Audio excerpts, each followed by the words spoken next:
Y'all know. We are live. We are live. And we gotta talk about it.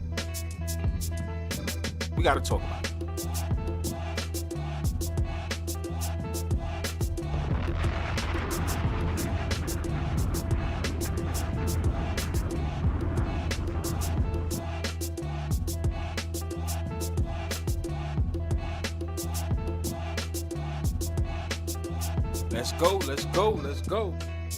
That's what I'm talking about. We in here like swimwear, baby. So hold on. Let me cut that off. Let me get straight to the point. People gotta watch the playback and all that, right? So I'm just gonna get started, right?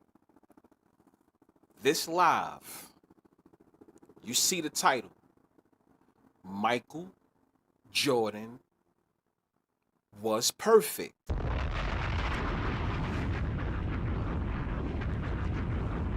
Michael Jordan was perfect.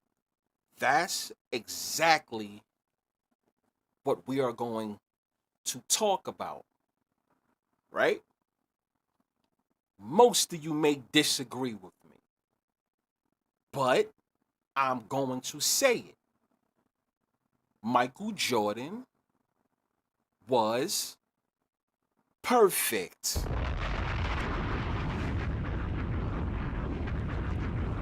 It is what it is. You may not like it, but at some point, we have to face the facts, right? When you talk about any basketball player ever, Michael Jordan is perfect.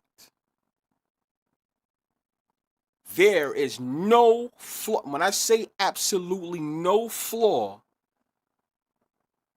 on his record, if you really think about it, if you just spread it all out like mayonnaise, Michael Jordan is perfect. Literally. Right? No flaws. So we will discuss that right here, right now. And I'm going to tell you why he is perfect. Thumbnail, please. Y'all see it, right? Only player who was perfect. But now, hold on. What do you see right there under that? 6 years in the league, 6 rings.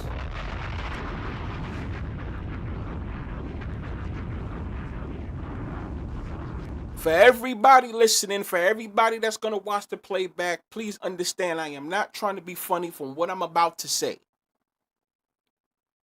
Shout out to my chat. But I have to say it. Michael Jordan is a perfect 6 for 6.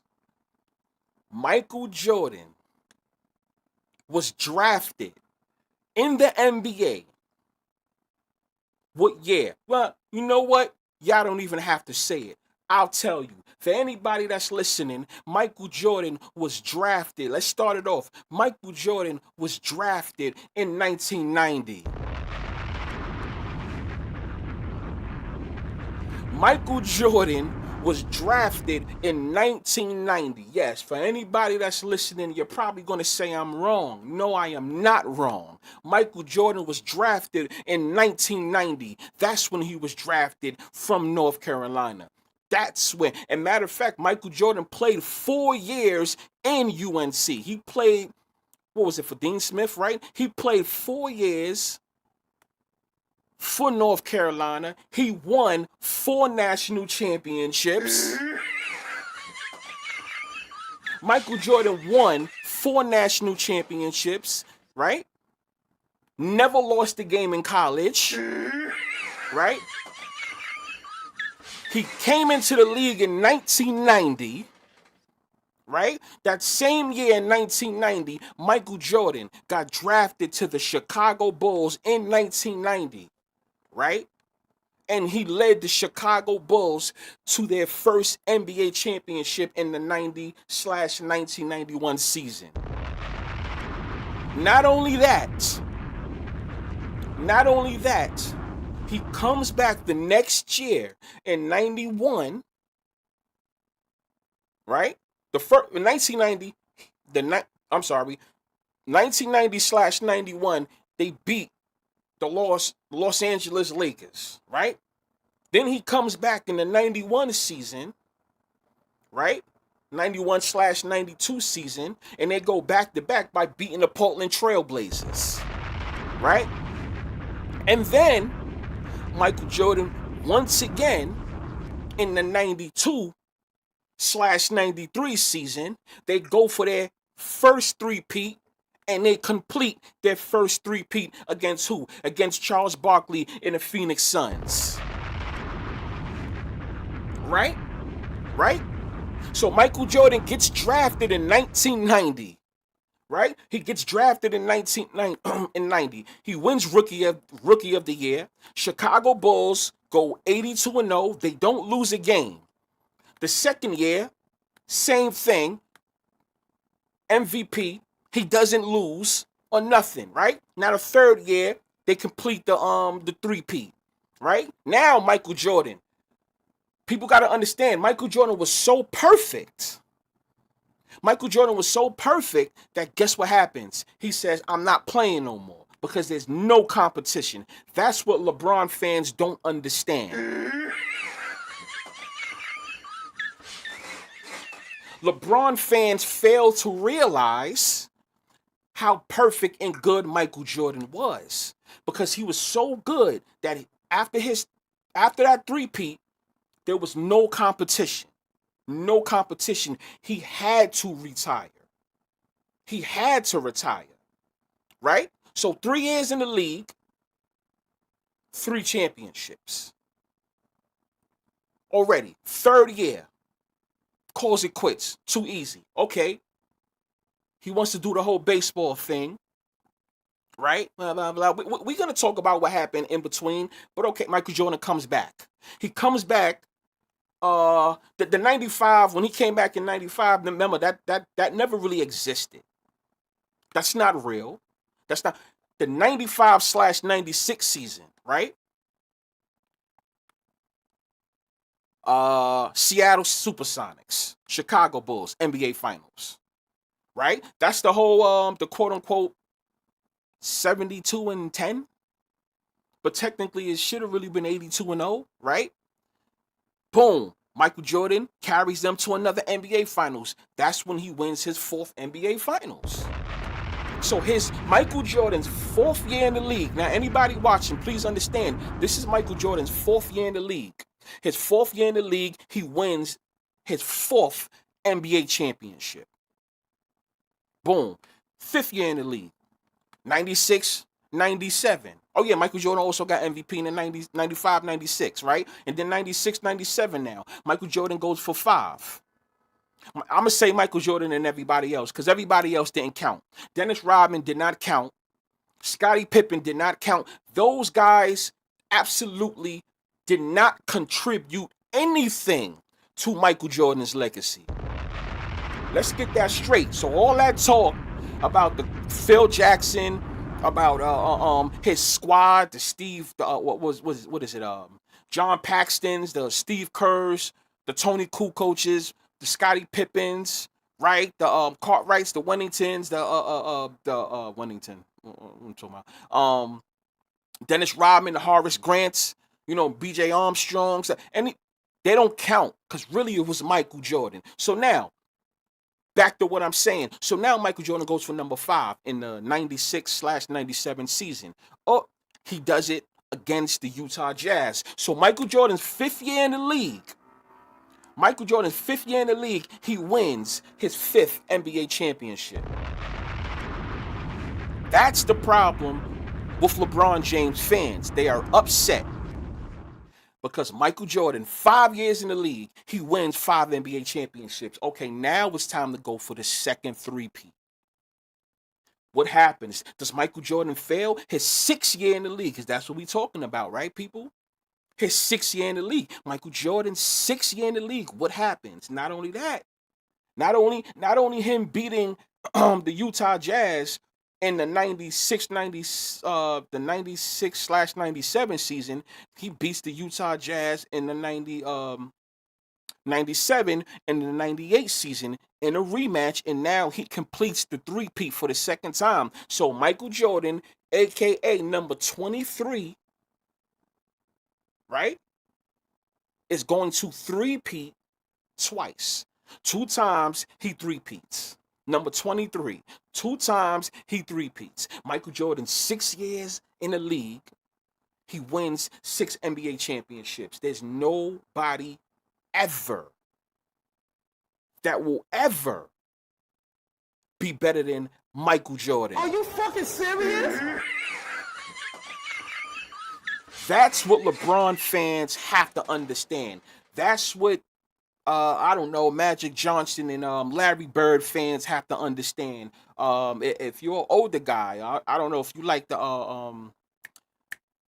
Kareem, if you like the Bill Russells, that's what you guys have to understand.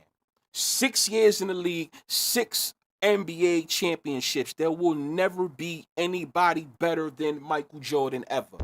Now, personal belief. The NBA should change their logo to Michael Jordan's to the Michael Jordan logo. I'm sorry.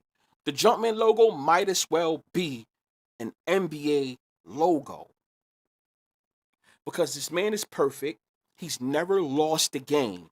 He's gotten the MVP every single year.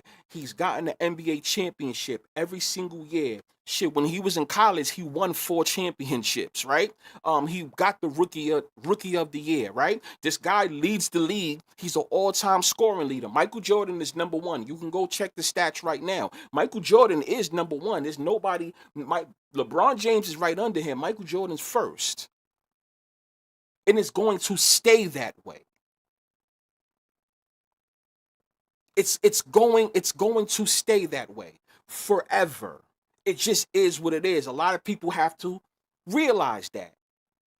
6 for 6. He's been in the league 6 years. He has 6 championships.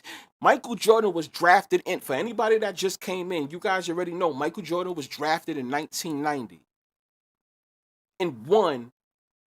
Wait, no, did Magic Johnson do that? Because I'm trying to figure out what other NBA player won an NBA championship on his rookie year. I think Michael Jordan was the only one. No, that's not true, Ray. Somebody show me that. Michael Jordan was drafted in 1990. Michael Jordan was not drafted in 1984. That's false. Michael Jordan was drafted in 1990 and won an NBA championship his rookie year. Because Michael Jordan is 6 for 6. That's what people don't understand.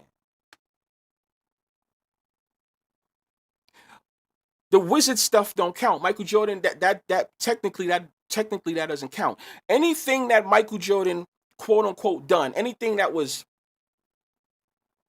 Michael Jordan did before 1990 and anything he did after that second three-peat does not count. Michael Jordan is the only player in the world that can be talked about only on the years that he won. Only the years that Michael Jordan won is all that matters. Anything he did before doesn't count. Anything he did after doesn't count. That's what people have to understand. And if you are somebody that's in the media and you talk about anything he did before the first championship, and if you talk about anything he did after the last championship, you will get fired. Are you fucking serious? Once again, for anybody that's listening, Michael Jordan is the only perfect player. Michael Jordan, Michael Jordan came in the league 1990. I hear people in the chat, they keep saying 1984. Michael Jordan did not come into the league 1984. There's nobody that can show me any facts that Michael Jordan came in the league in 1984. Michael Jordan came in the league in 1990. He won his first championship on his rookie year. Michael Jordan, and he took the Chicago Bulls to an 82-0 record. I don't understand how people watch basketball and they don't know this.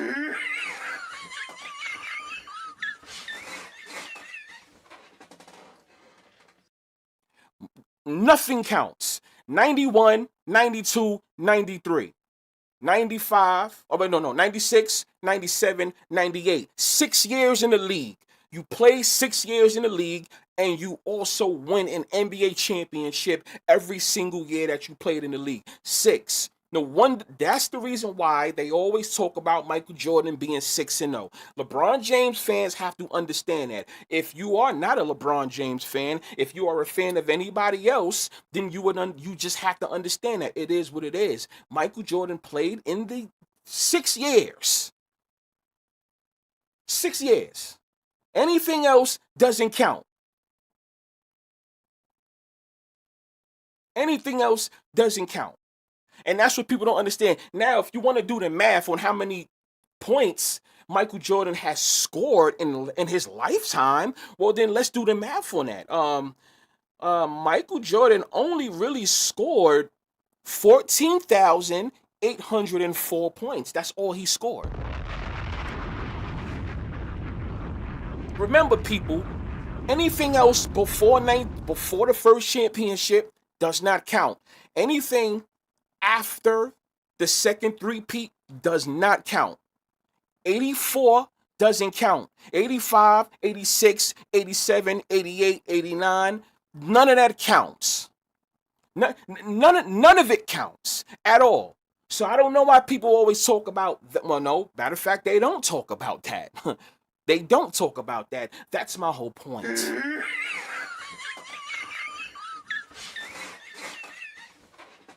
Michael Jordan is perfect.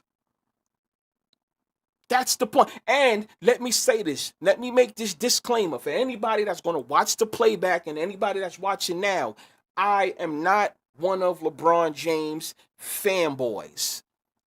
Let me say that. Let me make that clear. I am not a Michael Jordan. I am not a LeBron James fanboy. I'm not that. Okay, so let's get that out the way. Right?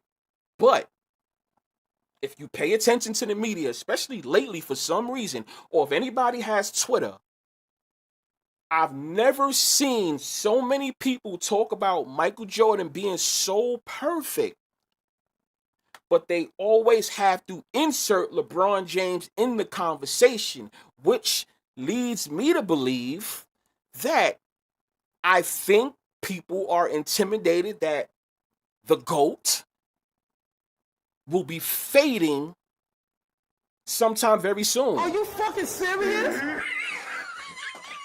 What else could it be? Stephen A. Smith is not allowed to say anybody is better than Jordan. He will get fired.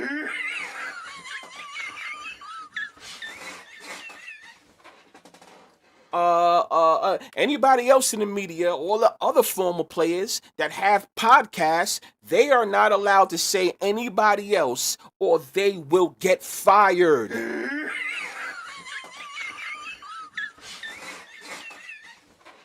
Now, if anybody dares to say anybody else besides Michael Jordan, you know who they're going to go with?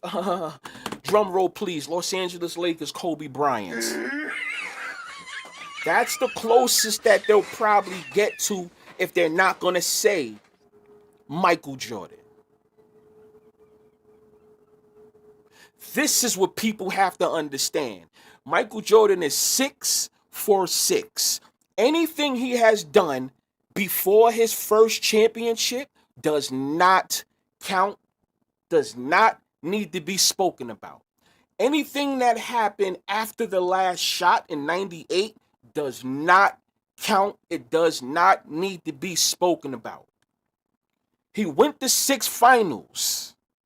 He won all 6 finals, right? But you know what doesn't count, though? You know what doesn't count? Well, I'll tell you what doesn't count, right? I'll tell you what doesn't count. The 1984/85 season, they lost to the Bucks in the first round, right? The next season after that, in the 85/86, Michael Jordan, because we're not going to say the Chicago Bulls. Forget the Chicago Bulls. We're going to say Michael Jordan, because since he's the reason for the Chicago Bulls' success, and when you talk about 6 championships, 6 for 6, they only talk about Jordan. Pippen doesn't count, right? So we're going to talk about Jordan. So in 85/86, when Jordan played this imaginary season, his second season, he lost the first round to the Boston Celtics. That was his second year in the league, though. Now, his third year, his quote-unquote imaginary third year in the league, right? He lost the first round again, once again, to the Boston Celtics. Are you fucking serious? Right? Right? Take this walk with me. Now, his fourth year, right? He won the first round. He finally, right? He won the first round against the Cleveland Cavaliers. And then he had lost in the conference finals, of course, so you know who, the Pistons, right? Right? Then the 88/89 season, what happened? He won the first round against the Cavaliers once again. Okay. Right? Right? Right? He won the next round against the Knicks, right? But then he lost the conference finals against none other than the Pistons once again, right? Now, this is for the people that think sports is real. Come take this walk with me. Let's go. Now, 89, the 89 season, he won the first round against the Bucks, right?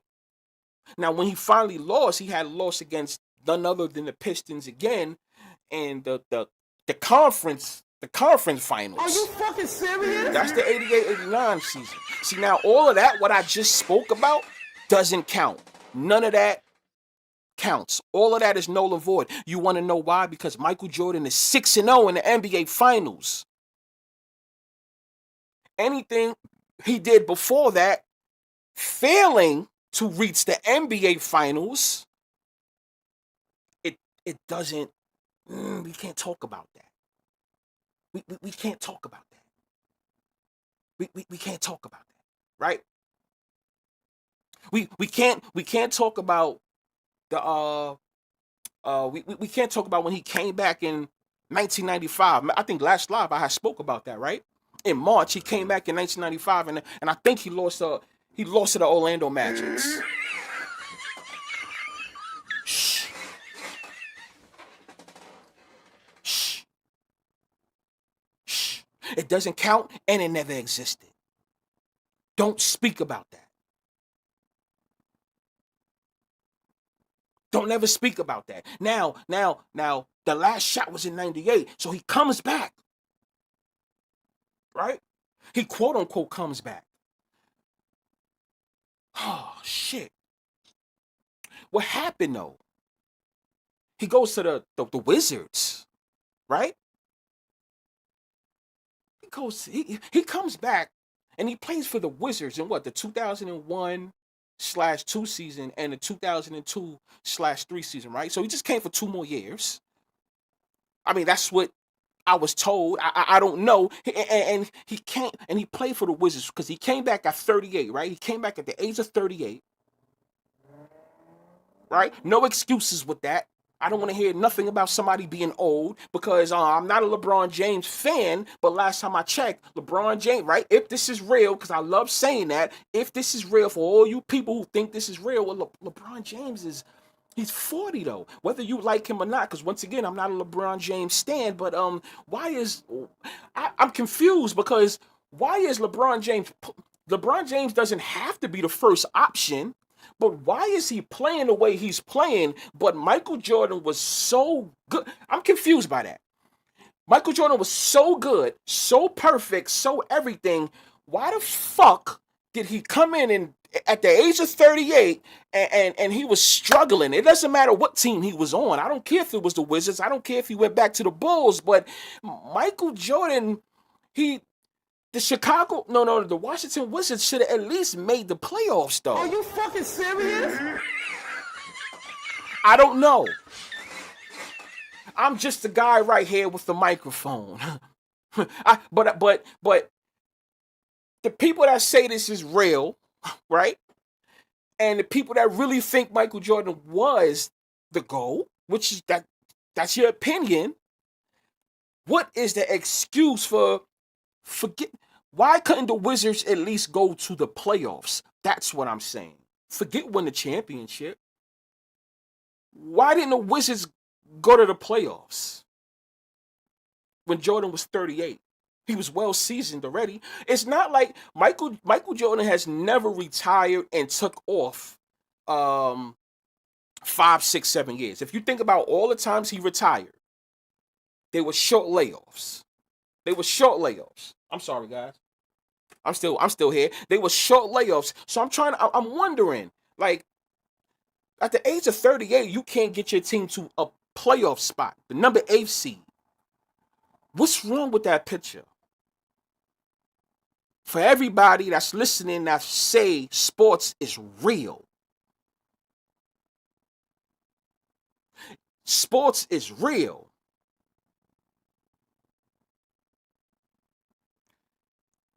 Why can't you get a number 8 seed? When Michael Jordan came back in 1995, he had no business losing to the Orlando Magic. How about that one?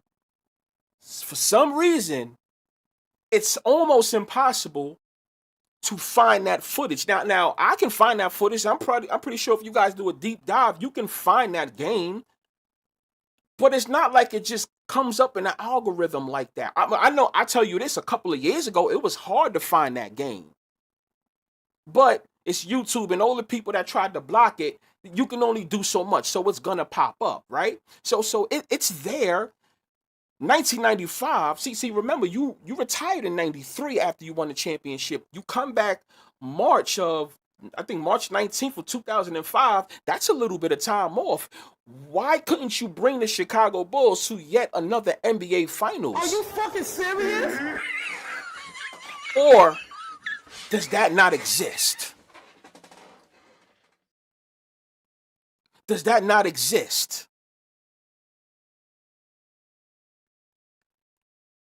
When you have someone like a Skip Bayless or a Stephen A. Smith or any of these other former players that played with Michael Jordan, right? They're so scared to really call it what it is, right?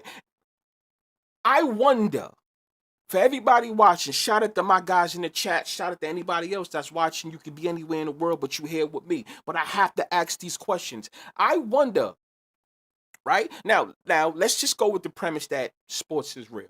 Let's just go with that, right? I wonder if these guys are scared that you will not be hearing Michael Jeffrey Jordan's name as much as we used to hear it in the near future. Because I always say this.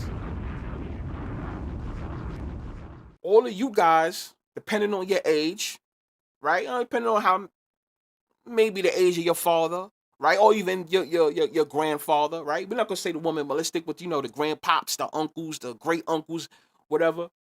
Before Michael Jordan was doing his thing, nobody was calling Michael Jordan the GOAT like that, right? It was the Magics, it was the Birds, right? Even before them, it was Kareem. They put Kareem in there, right? The Bill Russells and things like that. But guess what happened? All of that faded once Michael Jordan eras came in. Once the Michael Jordan era came in, then he was known as the best. So it seems to me, everybody that was around the Michael Jordan era, like myself, right? It's almost like they are upset because sooner or later, you will not be hearing about Michael Jordan No, not as much as we used to, because Michael Jordan is going to get the Larry Bird and Magic Johnson treatment, right? He's going to get the Kareem treatment. He's going to get the Bill Russell treatment. Let's just keep it 100. In 20 years, you will not be looking on TV or even looking at podcasts where they're putting Michael Jordan on a pedestal like they are doing right now. Are you fucking serious?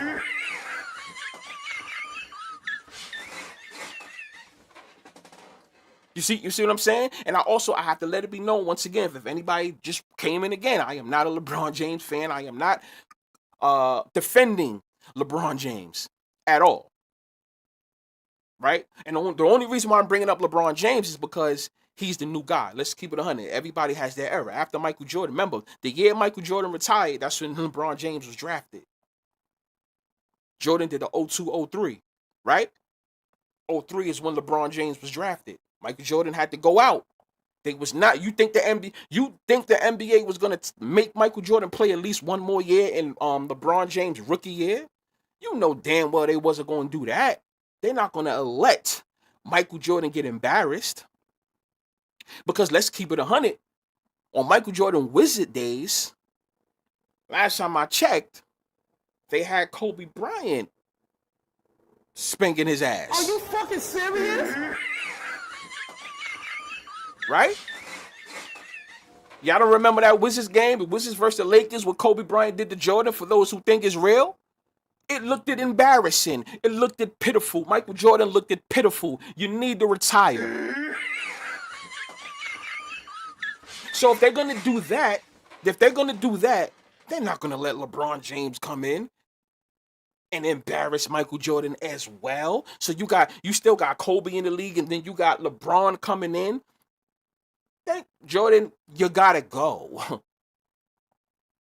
You gotta go. But what I have to say this though. If anybody's gonna call Michael Jordan the GOAT, fair enough. You have to have conversations about what he accomplished, because he did accomplish it before his first ring, though. You have to have these conversations about what he did in quote unquote 84. All the way up to 1990. You have to have those conversations. You have to have the conversations about why he didn't lead the Bulls to an NBA championship in 1995, half of the year when he came back. It was still like this. It was the same type of roster, so I don't want to hear nobody say, oh, it was a different type of roster, different coach and that. No, it really wasn't. Jordan really just basically came back to the same shit. Right? The Bulls, like the first half of the Bulls, the first 3P Bulls and the second 3P Bulls, if you really think about it, they were like one of the same. They just a couple of players were swapped out, but they was the same. For instance, Horace Grant, Dennis Rodman, John Paxson, Steve Kerr. You know what I'm saying? And then there was others too. But we're not gonna go on. But for the most part, I was somebody that I don't have to go on YouTube for these Jordan notes, because I actually lived it. I was watching it in real time, so I remember everything that was going on with Michael Jordan. It's the same squad. So when he came back in 1995, there was no reason why the Chicago Bulls couldn't win the NBA Finals. Nobody likes to talk about that. Nobody likes to talk about when he came back as a Wizard. Right? But then that's when things get interesting about here at Rick Scripting and Fix.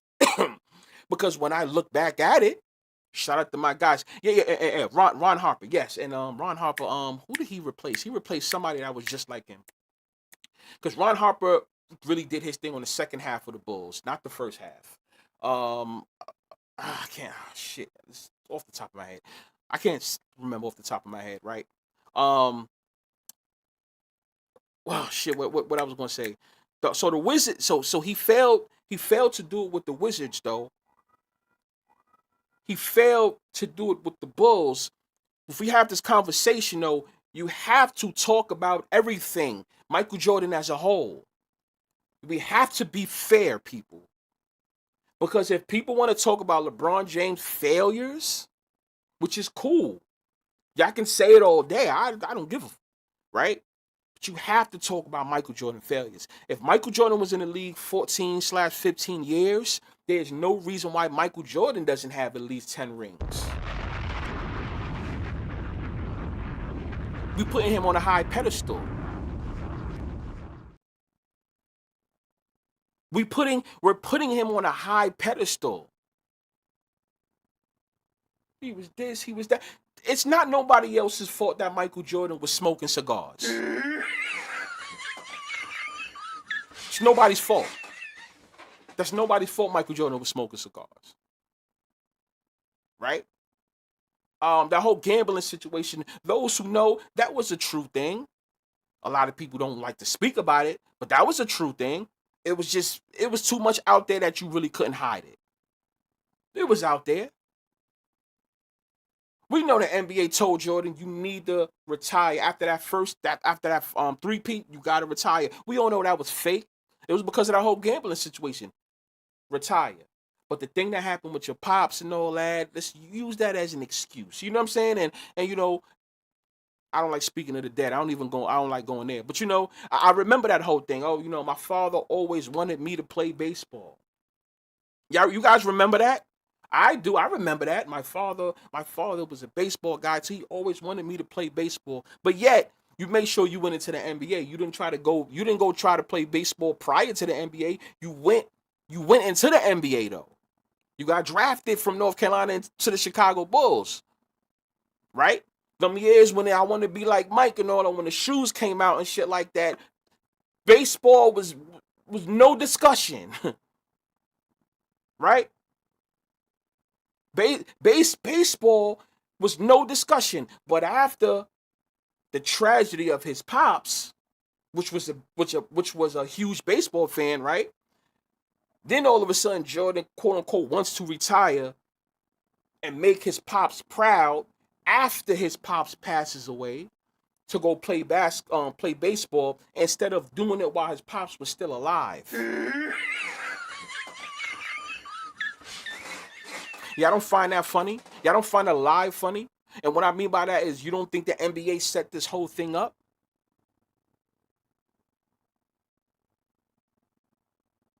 He should have been doing it while his pops was still here. Now, granted, everybody, I know you guys don't know when it's going to be the end for any of your loved ones. Of course. But Jordan was sizzling hot. Jordan was sizzling hot, though. See, you guys are not going to hear it nowhere else. I don't know why I froze, too. I know you guys can still hear me. I don't know why I froze. Hold on 1 second. Hold on 1 second. Hold on 1 second. Hold on 1 second. I'm still here. I don't know why I froze.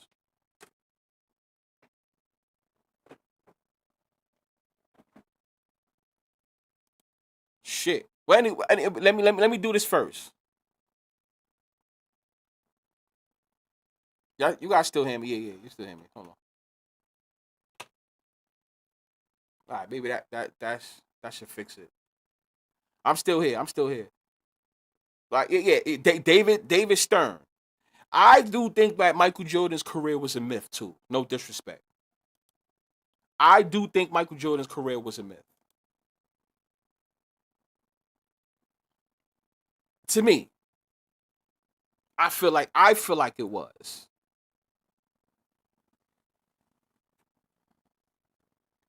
God damn, why did shit? That's probably the punishment. They was like, yo, we're gonna whatchamacallit.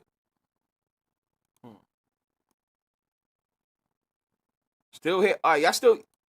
I don't know. We still give me a one in the chat. Give me one in the chat, cause I'm live right now. Give me a one in the chat. We're back, right? One in the chat real quick. I just need the one in the chat. I stepped on the plug. Just one in the chat. Oh, so we still here. Oh shit. Okay, guys. We still here. I thought it cut off. You guys had to get off. Okay, back to what I was saying. Back to what I was saying. Anybody that probably got off the stream, bring your ass back in. I'm not done. Get your ass over here, boy. Are you fucking serious? Now, once again, I'm not shitting on Michael Jordan, right? Bring your ass back over here, boy. Bring your ass back over here and let me cook, right? Because I just finished the turkey. I put the turkey in the oven. Now, let me do the gravy. But nah, this is no disrespect to Michael Jordan's fault. It's not about that. Because I don't want to, he did pass away and I don't like talking about that shit, right? No, but I'm just saying though, I want you guys to understand what I'm saying though, right?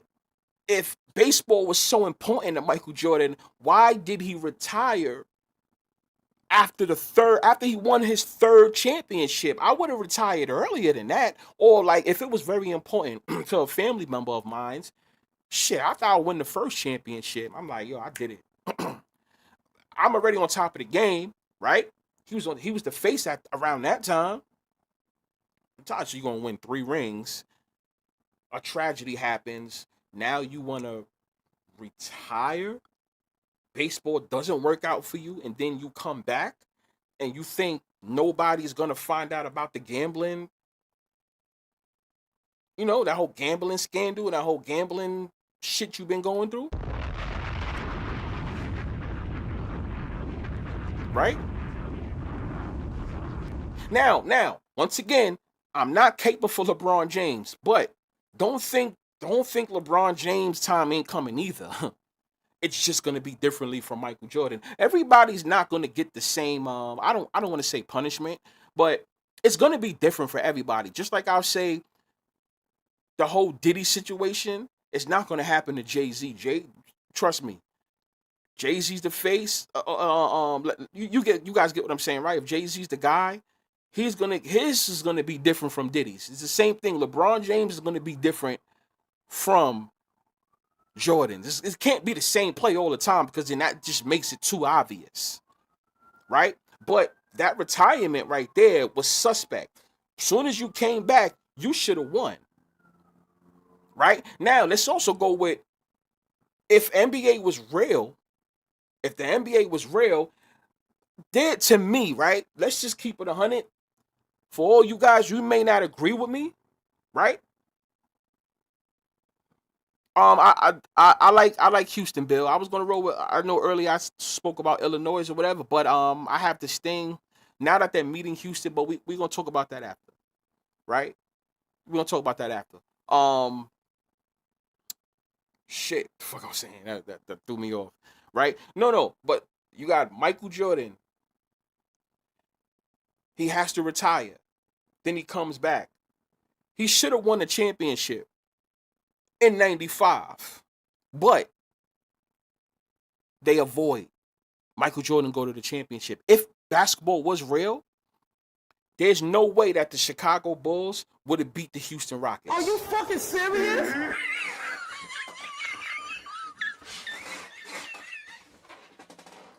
Oh my God, this is so good. Oh shit. Damn, this is so good. But to Chicago Bulls, because if anything, guys, I would have loved to see Houston Rockets versus Chicago Bulls. I've always said that. How come we didn't see the Chicago Bulls versus Houston Rockets in, let's say, 93 or even in 96? I'm talking about the NBA Finals. Chicago Bulls versus the Houston Rockets in 1993, or the Chicago Bulls versus Houston Rockets in 96. I would have had loved to see that.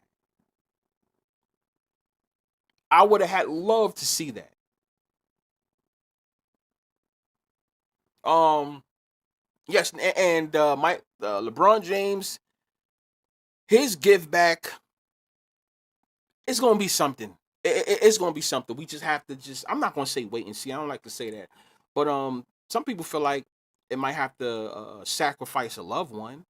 They say Michael Jordan, that was his. Right now, for anybody that's listening, I'm not being like, it's not on no super conspiracy theory shit, but I do find it funny, like how these things do happen and when it happens and how it happens, right? But we have to talk about this because to me, I feel like the media and a lot of Jordan fans are kind of getting scared that you're not going to be hearing about Michael Jordan as much very soon. And that goes for former NBA players that played with Michael Jordan. You know, like no disrespect to Allen Iverson or whatever, but you know, Allen Iverson, I think his last interview, I don't know if you guys see it on Twitter, he says, with Rachel Nichols, right? Allen Iverson said, "There's Jordan, then there's Kobe, and then there's everyone else." See, I see if basketball is real, like people say, I don't like shit like that. I don't like when people say that there's Jordan, then there's Kobe, and then there's everyone else. That's the reason why I started off this live saying what I was saying. Michael Jordan only played 6 years in the league and won 6 finals. Everything else does not count.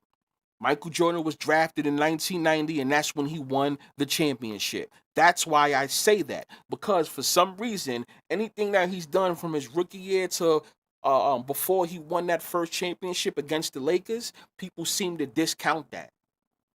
None of that exists except for the good shit, right? When he won the dunk contest, right? You know, when the sneakers was out, when what else? When the MVP years, right? When he was scoring 30 something and a half in the whole season. All that. They could talk about all of that post championship.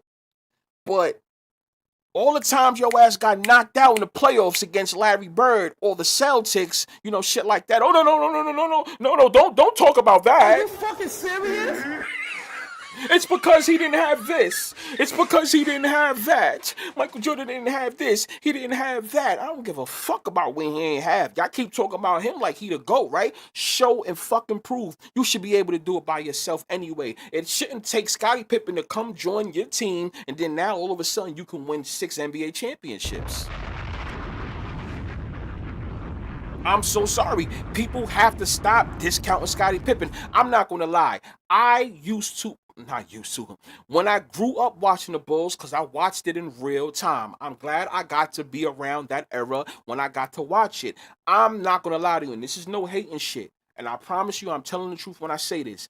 Whenever the New York Knicks went against the Chicago Bulls, I was more afraid of Scottie Pippen than I was of Michael Jordan. I swear to you. Are you fucking serious?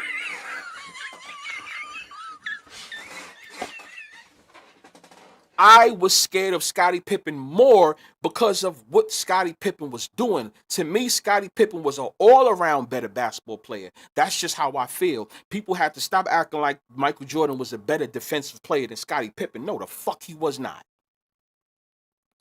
No, the hell he was not, right?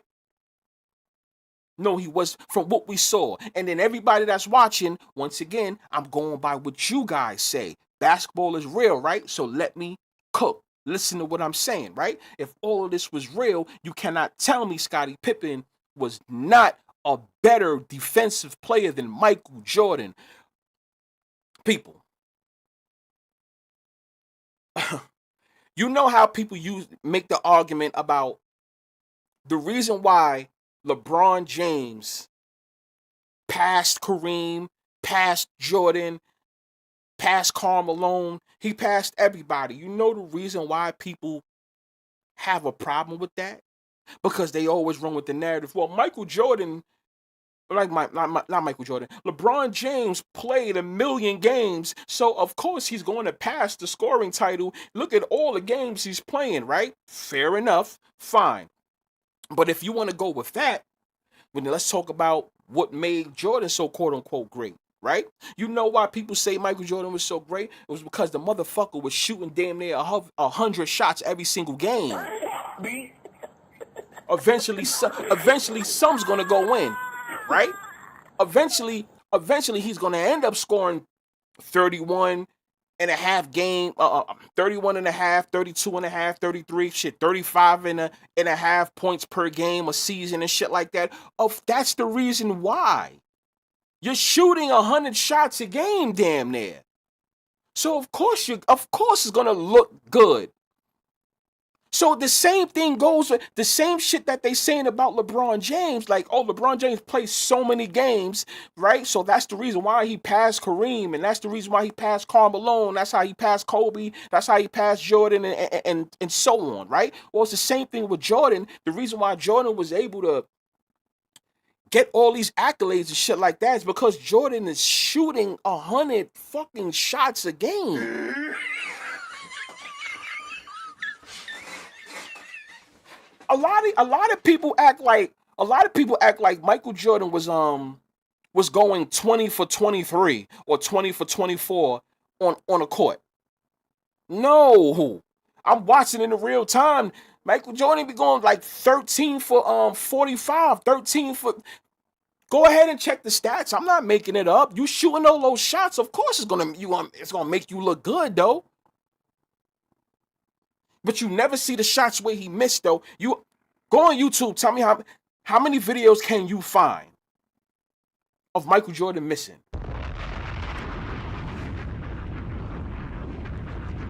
Thank you, Floyd.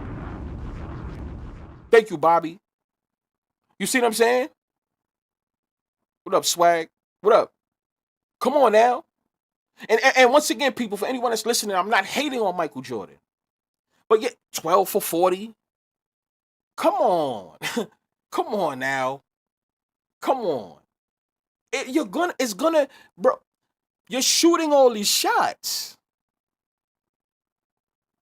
And that's what some people don't even realize. And that's what even I don't even want to say that. I don't even want to say names, right? But some of these podcasters out here, they never mention that shit. They never mention all the shots he was taking.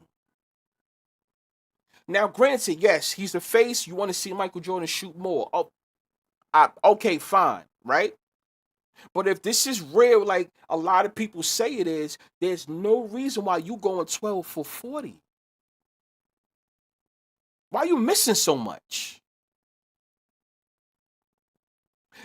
If you would have made more shots, you would have had more points. You probably would have had more points than Kareem, right?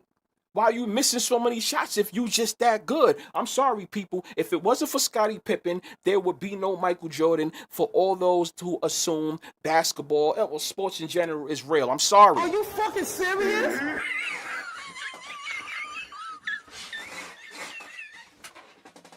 I'm sorry.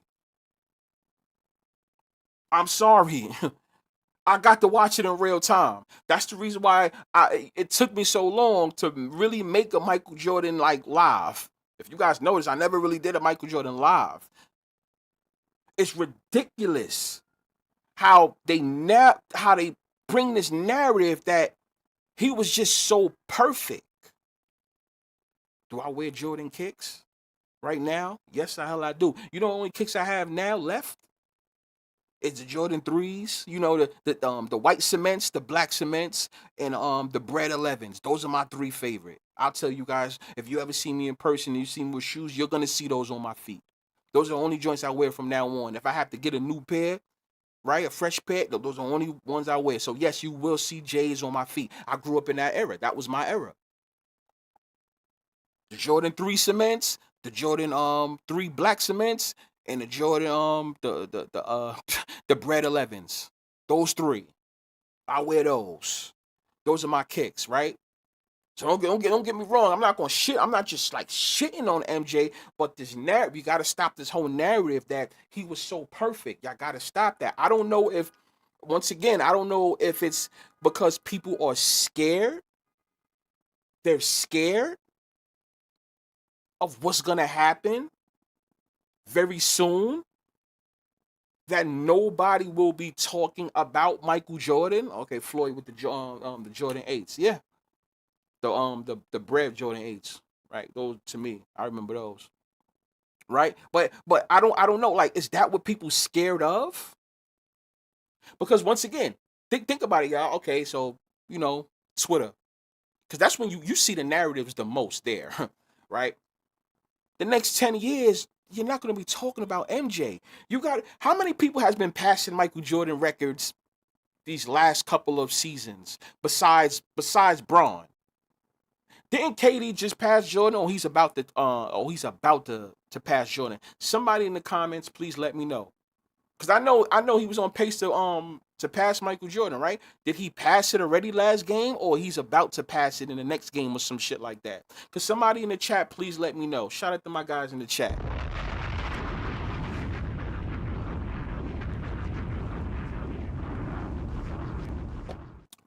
Shout out to Bobby.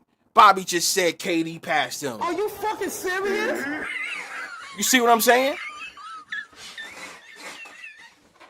Wait. Hold on. We got an issue here now. Floyd says Kevin Durant is about to pass him. KD is 5th all time. KD's about to pass Kobe now. Okay, yes. Yeah. Okay. Chef Curry. Okay, I'm reading the comments. I can't look it up, but sometimes I like to free game it with you guys because of my knowledge I already have. You know, sometimes I don't like to cheat and shit, so that's why I'm asking you guys. I know you guys have knowledge as well, so you guys can do a quick look up or something, whatever. Bobby says KD did pass him. He's about to pass Kobe now. Thank you for that, Bobby. Bomb, please. So KD is about to pass Kobe. Now look at that. Thank Mikey. Now think about that, y'all. Think about that. All of these guys, even though they don't have as many rings as Jordan, and I'm talking about shit, even Bron don't have anybody currently doesn't have more rings than Jordan, right? Kobe didn't even have it. But think about all these guys who's about to pass Jordan, right? Now think about the youngins right now that watch NBA, that are fans of Harden, fans of KD, Curry, and so on, right? And then not to mention, James Harden is catching up. James Harden is catching up there. He should be past. James Harden will probably finish in the top 5 himself. 2 days ago, I was having a debate with somebody. Not online, but with my guys. Somebody asked me, because they know how I feel about sports and all that, right? He said, okay, I know you have your take on rigged sports, but it was like, yo, but B, who do you think is the best pure scorer in basketball, though, all around? I said, that's easy. The best pure scorer I have ever seen, to me, whether it was these games is rigged or whether it's real, to me is James Harden. Hands down. The way he makes it look easy. James Harden to me is the best pure scorer I have ever seen. Way better than Michael Jordan. Way better than Michael Jordan. Way better than Michael Jordan. He's a better pure scorer than Kobe to me. Right? KD I put second, actually. I put KD second. I do put KD second. But I like how KD to me is more smooth with it. I like how it looks when KD does it. But somebody that can do it all over the place, it's James Harden to me. Right? Michael Jordan is not the best pure scorer I've ever seen. I don't know. Why do people say that? Based on what? What makes Jordan the best pure scorer? And this is no Jordan hate, but anybody watching, now think about it. Pure scorer. What makes Michael Jordan the best pure scorer ever? Somebody let me know.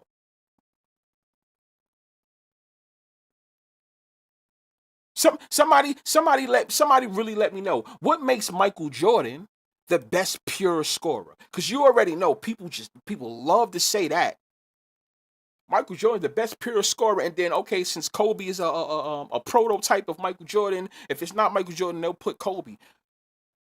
They did their thing. They did. I cannot hate. But if you talk about, I don't think people pay attention when we say pure scorer. I know that you can get me buckets from under the rim or from damn near far out and make it look easy either way, the way you do it. I've never seen, to me, it's James Harden. Now, KD is second for me, right? It's just that KD got to be a more aggressive. Harden, no, bro. I used to laugh when Harden would score, especially when he was with the Rockets. I used to laugh all the time, cause I'm like, yo, you guys never hear me make videos about if there's magnets in the rim. You guys never heard me talk about that. I really don't really like get into that part and shit. So let's assume these games there's no magnets, right? And these games are rigged. The fact that you can just with so much with no effort, the way you can make that shit look. You get what I'm saying? Like, you can make this shit look like Harden is one of them ones. Now, Steph Curry, I see that. I hear a couple of people talk about Steph Curry. I can't deny that either. We talking about a pure scorer. Steph Curry, yeah, yep. You can put him on there. I do not oppose that. Steph Curry definitely is one of those guys too. So shout out to anybody that said Steph Curry. Yes. The only thing is, I would question Steph Curry more if he's facing a big man under the rim. I've seen James Harden give big men work under that rim. So that's the reason why I'm saying that. Steph Curry, not too much unless he can beat him. If he can beat him off the dribble, oh my God, of course. Ain't even nothing to talk about. Nothing to talk about. Steph Curry definitely is one of those ones. Right? Pure scoring means you don't need no screens. James Harden basically does it all. And matter of fact, I do you one better. The man James Harden loves to shoot in people's face. He loves to shoot in people's face. I don't know if that's what that's what he wants. But it works. Now, Michael Jordan, I don't have to go on YouTube to go check out his scoring. I seen it. I see Michael Jordan mid-range is I don't want to say flawless, but Michael Jordan's mid-game, it looks sweet when it goes in. And the reason why I say when it goes in is because, once again, Jordan's the type to go 15 for 45. But people dismiss that. Right? Michael Jordan from the three-point line. And I don't want to hear the whole thing of, Michael Jordan, the three-point line don't count in Michael Jordan's era. That's bullshit. That's bullshit. Because if you want to go there, if you want to take away all the shit that Michael Jordan didn't do, let's also take away the championships that saved his ass through three-pointers. Let's take away the John Paxson three-pointer. Let's take away the Steve Kerr three-pointers that helped the Chicago Bulls win championships as well. Let's take all that away if three-pointers didn't matter. You cannot blame nobody that Michael Jordan didn't shoot three-pointers. If Michael Jordan was that good, he should have been shooting three-pointers. He shot a couple here and there, right? But why didn't he shoot them? He could have shot them more. Stop. A lot of people got to stop getting mad because Jordan didn't do something, and then there's players now doing it. Whose fault is that? The three-point line did exist when Michael Jordan was playing. Shoot it. Shoot it. If you're that, I hear you, Melo. Melo said KD's the best scorer to me. I can't argue that because I have him second. Zach got Kyrie. I like that. I like that dancing. I like that. Harden, KD, Kyrie. Yeah. And ironically, they was all in the same team. We all know that. We all know that what NBA wasn't gonna really allow them to actually do anything. Notice how they never really got to play together. I used to go to these games. You know how many times I went to go see Harden, KD, and Kyrie in the Nets play right across this water at the Barclays, and for some reason one of them was always injured. A lot of times I went to see that, so I would have loved to see that. But in a perfect world, they ain't really gonna give us nothing like that, because realistically they supposed to win an NBA championship. NBA's not gonna let that happen, right? Melo. I was actually talking about Melo, my man Melo the Great in the chat. But no. But Trey, my man Trey, he said KD and Melo for me. I used to like how Melo used to make it easy though. He used to make it easy with his shots. He did. He just wasn't aggressive enough for me. He wasn't aggressive. Like I like certain players that have he's athletic, but I like a athletic. You know what I'm saying? I think he was too slow. You know what I'm saying? He that's the reason why I think LeBron James is way better than Melo, right? But it's like the whole Jordan thing. Come on, people. Melo didn't have the speed. That's what I'm saying. So all these guys that we are saying in the chat,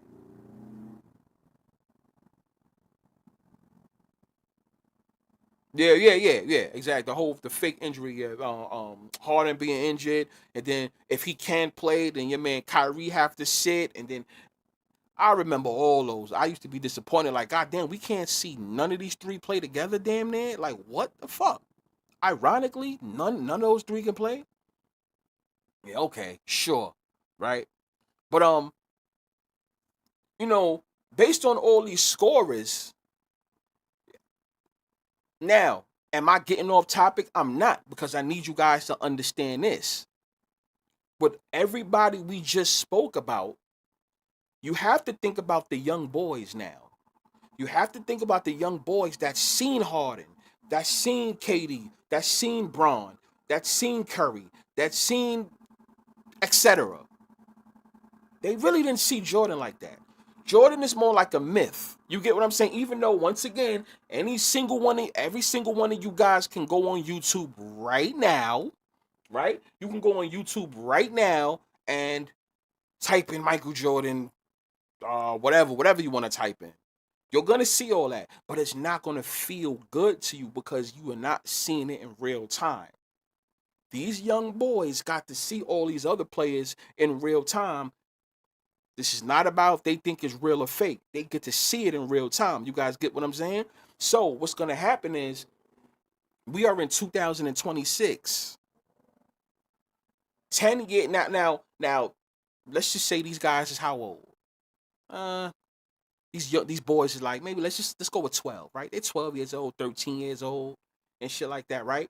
Now add 10 more years to that, right? Let's just say they're 13 now. Add 10 more years. Now they're 23. These boys is playing basketball themselves. Some of them's in high school, college, blah, blah, blah, right? You're not gonna hear about Michael Jordan name like that anymore. Are you fucking serious? You're not gonna hear about it. You're not gonna hear about it no more. You're gonna hear about the KDs.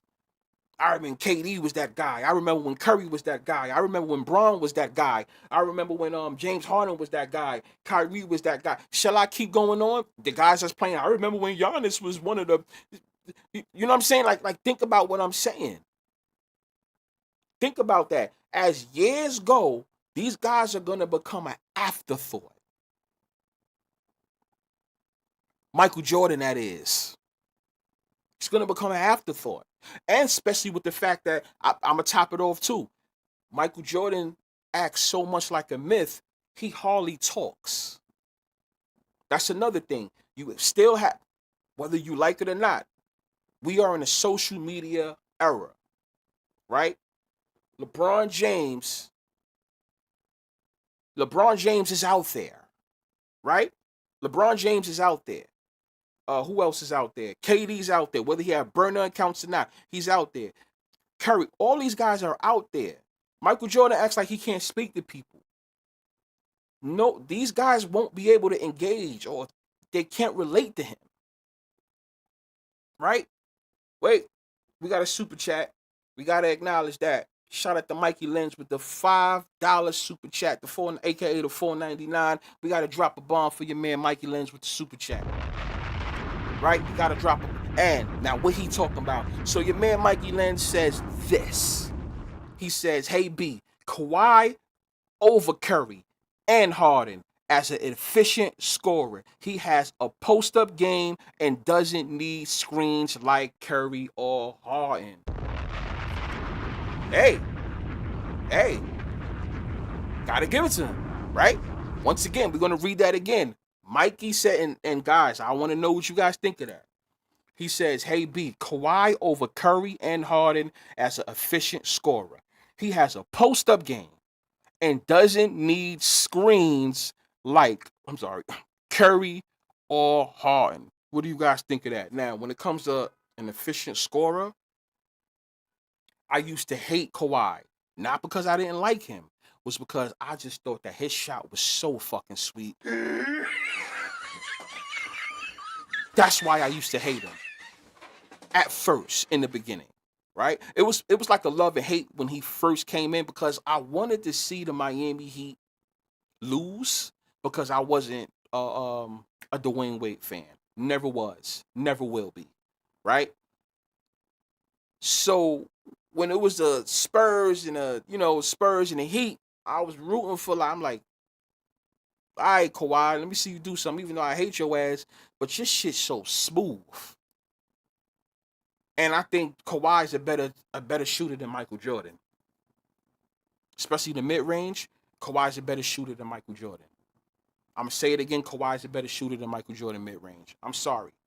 You gotta understand, people are afraid to say these things. Nobody in the media can say these things though. That's the good thing of not having like a sports book label, on your shit, or having one of the big dogs control your content because you can say what you want to say. You can give that real opinion and not get in trouble for saying that. If you think that such and such is a good player, you're allowed to say it. You're not stuck with saying that Michael Jordan over everybody. You know what I'm saying? So shout out to Mikey with that one. Yes, I hated Kawhi because I liked Kawhi, which was funny. Like, I hated him because I liked him. I'm like, God damn, this motherfucker can shoot. So yes, right? See what let's see. McGrady. I love McGrady, bro. I love McGrady. I used to think McGrady was better than Kobe. I used to think McGrady was better than Kobe because Vince Carter and McGrady was my guys. Even though they're cousins too, ironically, I was a huge fan of McGrady and Vince Carter at the same goddamn time. I remember when McGrady came in the league and he was drafted in '96, the same year as Kobe. I'm like, yo, come on, because McGrady wasn't a starter. I don't think he was a starter when he first came in. I'm like, yo, this McGrady dude is good. And then when Carter came in and they were cousins and they got to play on the Raptors together, to me, I used to love that shit. And then you could tell McGrady was maturing because he was like, I got to go do my own thing now. We both alphas. It's not gonna work. We cousins, but we both alphas. We gotta go our separate ways. Vince Carter stayed. McGrady went over there to Orlando. Right. So like, but the thing is, I'm saying all that to say, if you really think about all these players, and that's the reason why I say what I say about the NBA or even sports being rigged, right? And not real, is because all the players that we are naming, I do personally think that in a real world, all of these guys will be better than Michael Jordan. Are you fucking serious?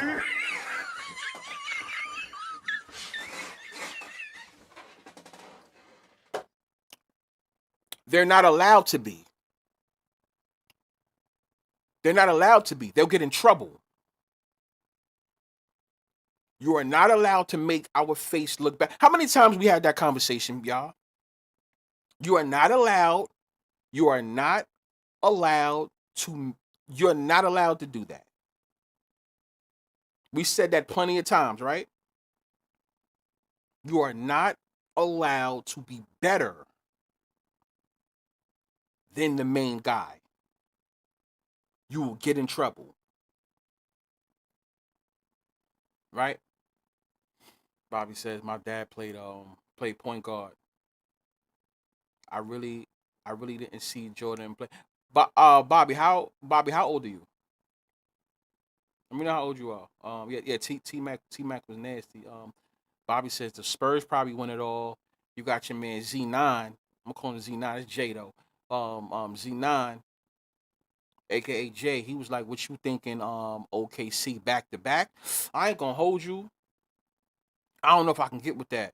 I don't know if I can get with that.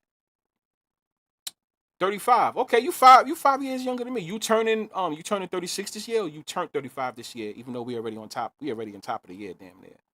But yeah, you wait a minute though. Hold on, Bobby. I'm 35. How you ain't see MJ play? I'm trying to think. Wait. Maybe he right. Maybe you was young and probably didn't pay attention to MJ, right? Something like that. Cause I'm trying to figure something out. I'm 40. You're 35. So let's say by the time you start watching basketball, nah, I think 36 late this year. Jordan played before my time. um, hmm. No, hell no. Wait. No, hell no. No. You could have still watched them. You probably I knew who he was, but I didn't watch him. Okay. That's what it was. No, cause my brother was 4 years younger than me, so 41. He would have been 37. You going on 36? Yeah. So yeah, I think my brother would say the same thing because that's the reason why he was a LeBron James fan. So I get what you're saying. All right, fair enough. Fair enough. I'm 25. Definitely didn't see him. Okay, Mikey's 25. He definitely didn't see him play. Okay, all right. I get it, y'all. I get what you're saying. Floyd can't surpass Ali. No, that's not happening, Jesus. Yeah. In a perfect world, yeah, but Jesus, you already know the deal. And that goes by what I'm saying. Like certain people, and I'm glad you actually made that point. Because it just doesn't go in basketball. It goes in everywhere. All sports. You are not allowed to pass certain people. Just like Mahomes is not allowed to pass Brady, right? Floyd not allowed to pass Muhammad Ali, right? Who else? All these other players is not allowed. Well, LeBron is not allowed to pass Jordan. What else? What else we got? Um, baseball's kind of baseball's kind of iffy because when it comes to baseball, you could be known for different things. You could be known for how many championships you win, but you can also be known for that breaking that home run record, right? So that's debatable. That's actually debatable. So we will leave baseball out of it. But then again, we can still say that because they still put certain people on a pedestal, right? But let's keep it 100. What's his name? Hank Aaron was put up there, but see, he was a black player, so he was one of the best black players ever. You see what I'm saying? But we talk about just the main guy, the face of a league. We love having that conversation. Certain people you are not allowed to surpass, even though the eye test will let you know in real sports, this person is better than that person that they keep up there, right? There's a lot of people that's better than. There's a lot of people that could be a better quarterback than Brady. We know that, but we already know what that is. We already know what that's about. And I'm not talking about a race thing. I'm talking about more of like he's their guy. So nobody's just allowed to pass him. Michael Jordan's the guy in basketball. You're just not allowed to pass him. Shit like that. In boxing, Muhammad Ali, you're not allowed to pass him. It's like no matter what you do, you are not allowed to pass that guy. And that's the reason why I have these conversations. Now you guys get it. For some of you guys who's new here, this is why I have these conversations. If nobody's gonna be better than Jordan, what is the sense of the NBA even going on? Just freaking abolish it. Just abolish it. And if Jordan was that good, shouldn't Jordan have some ownership stake in the NBA itself? Not a team, but the NBA itself. Michael Jordan should have some ownership in the NBA itself if he was just that good and great, since nobody's allowed to pass him. Now, there's a lot of you guys feel like nobody can pass him. Nobody will ever pass him. So then what's the sense of anybody picking up the basketball if Jordan's just always going to be at the top no matter what? You can pass all his records. You're not better than Jordan. Listen, I'm not trying to take anything away from him, but the thing is, you can't take away from any of these other players if this is so-called real. Like I always say, this is the reason why I say the things that I say. That's why I say it. What are we playing for if I can't be better than him? I passed all his records and everything. So all right. So from here on out, you mean to tell me there's nobody that's going to pass 6 rings? It's going to stay with Michael Jordan forever?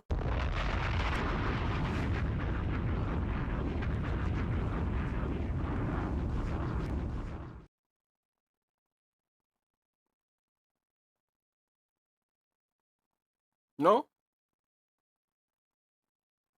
See, I see you guys. You guys have. Okay, I see what you guys are saying. This person is my favorite quarterback. This person is my favorite player. They're better than. I mean, come on now. We know Manning is better than Brady. I mean, we know that. But is he allowed to be better than Brady in the real world? No. No. And that's the reason why I'm having this 6 for 6 with Michael Jordan. Have a conversation with anybody that's not in this chat.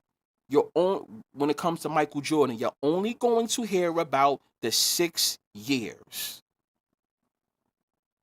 I'll be lying if I tell you who started that. I don't know who really started that, but you know who got me on my nerves when it came to that? It was your man Skip Bayless. Are you fucking serious? Right? I know Stephen A. Smith talks about the whole Michael Jordan being so great, but right? But this whole 6 for 6 and never lost and all that shit.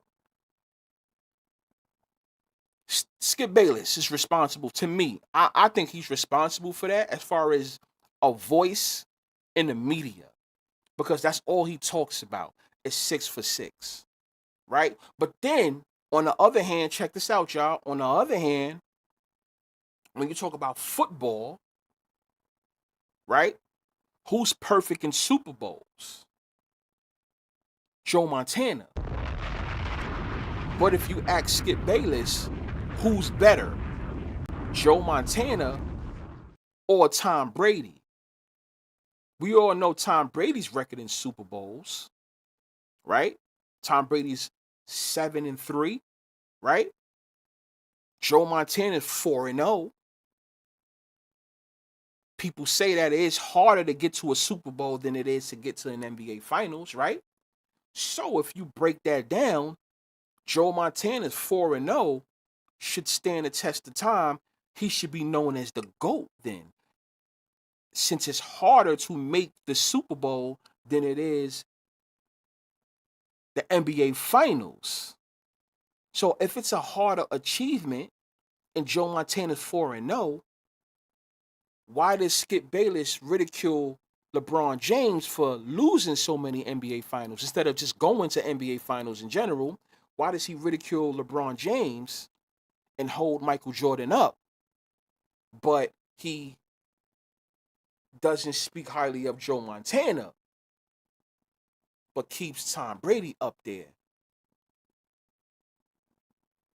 That doesn't make any sense. You stupid. Oh! Are you fucking serious? Once again, you see why I question the things that I do.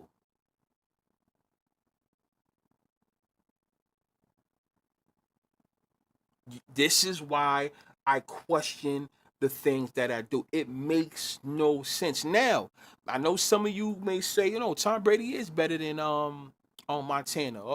No, that's your opinion. But I'm talking about Skip Bayless's take doesn't make no sense. Because there's been plenty of times he said that going to a Super Bowl is harder than going to an NBA Finals. He's on record saying that. So if Montana is 4-0, Michael Jordan is 6-0, right? Shouldn't Montana and Jordan be the GOATs? And Tom Brady and LeBron James be second in line? Or even Kobe, however you guys want to do it, right? That's just my argument. It's like I need motherfuckers to stay consistent. That's my issue. But fair enough. People have who they like, but it just doesn't make no sense. You guys can't just throw things out when it comes to Michael Jordan. No, this doesn't count. This doesn't matter. Three-point shots don't matter. Anything he did before the 90-91 season, that doesn't matter, except for everything that he's accomplished, like dunk contests, right? MVPs, scoring titles. All of that matters, though. But then why you had trouble getting past Larry Bird why you had trouble? Why did you have trouble? What's your excuse? Why did it take, if this is real, why did it take Scottie Pippen to come on and then you start winning championships? But when we talk about the Bulls' accomplishments, mainly everybody speaks about Michael Jordan. They don't talk about Scottie Pippen. A lot of people say Scottie Pippen needed Jordan. That's all you always hear, but you never hear Jordan needed Scottie Pippen. Are you fucking serious?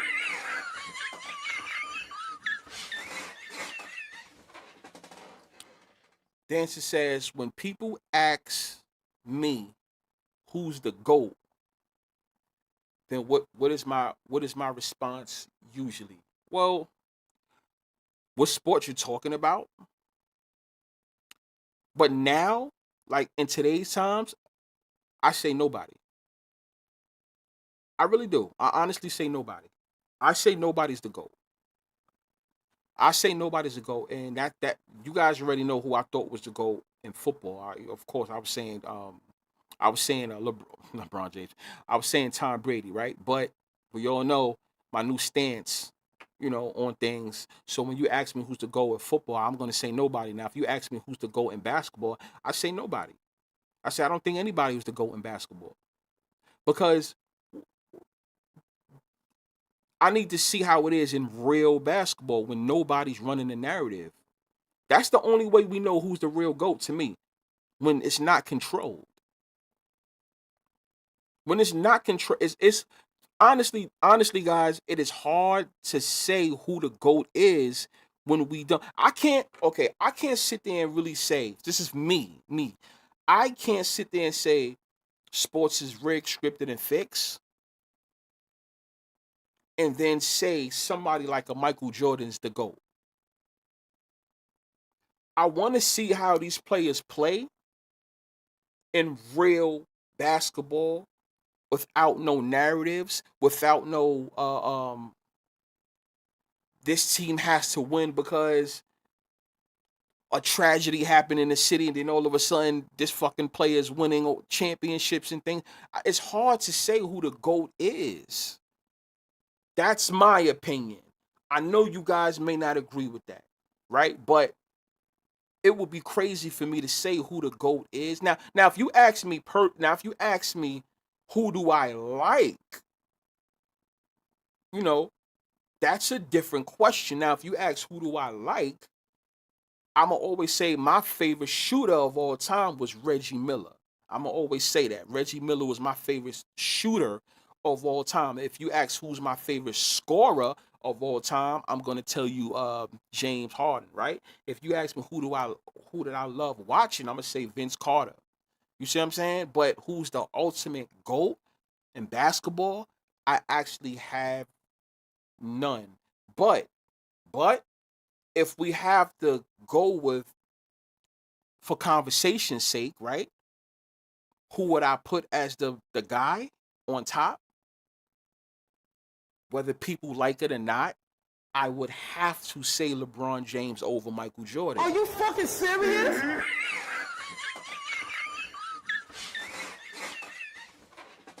I would have to say that. I would have to say that because anybody that's athletic would understand the fact that LeBron James didn't drop dead yet, no funny shit, and is still doing it, even if it's rigged. If they forcing him to still go out there and do it, he is still doing it.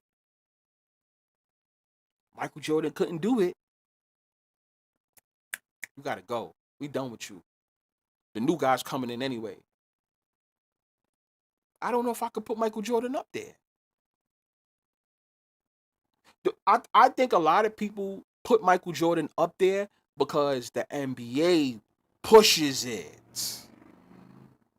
That's why I always say I want to see sports being real. Then I can give you that answer.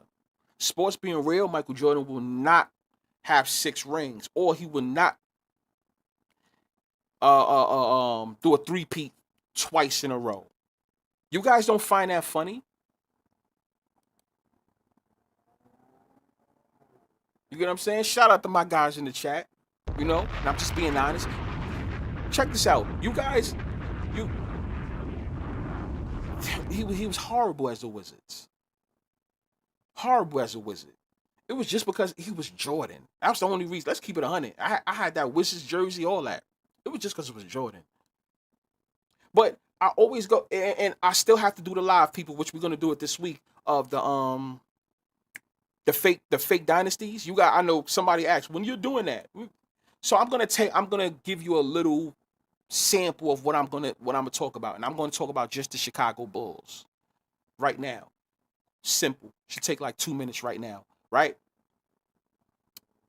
Michael Jordan. A lot of people don't realize, right? That whole build up. Let's say they had that whole plan for Michael Jordan to be great. Me personally, I'll tell you this: no matter what team Michael Jordan would have went to, I think it would have been the same with how they would have did it with MJ, right? But ironically, him landing on the Bulls. One person did ask me, well, why do you think he ended up on the Bulls? The Bulls ended up with that 3 seed. Not 3 seed, the fuck that third pick. Right? So, and there's a lot of things that relate to Michael Jordan with threes. Right? That could be part two. Or it doesn't even have to be part two. I could talk about it all day. Right? But anyway, let's get straight to it. Right? Mike, the reason why he was able to be great as a Chicago Bulls and not no other team, and the Chicago Bulls ironically ended up with that third pick. So, let's get Michael Jordan, right? Once again, what did I tell you? What was the reason for the Chicago Bulls' success? Yep, that's right, Ray. Two three-peats. The market of Chicago. That's right, Bobby. You know why it was the market of Chicago? You know why? I think Mikey knows. I think some of y'all knows. You want to know? If you guys don't know, well, I'm going to just say it, right? Instead of wasting time. Well, Michael Jordan ironically ended up on the Chicago Bulls was because the Chicago Bulls was getting what? They was getting the new arena. The Chicago Bulls was getting a new arena. They was getting a new arena. What did I always say about that? All right, let's get that face going. Let's get the face. Let's get that. Portland had the first pick. Yeah, right. I think Portland did have the first pick, and they drafted. I forgot who they drafted. Was it Sam Bowie? I could be remember, guys. I'm trying to do this live with you without looking shit up. But wasn't it? Somebody let me know who had the first. No. Hakeem Olajuwon, right? Was it Hakeem? Because Jordan and Hakeem came in the league at the same time. Olajuwon. Sam Bowie. I knew it. Yeah, it was Sam because they was laughing.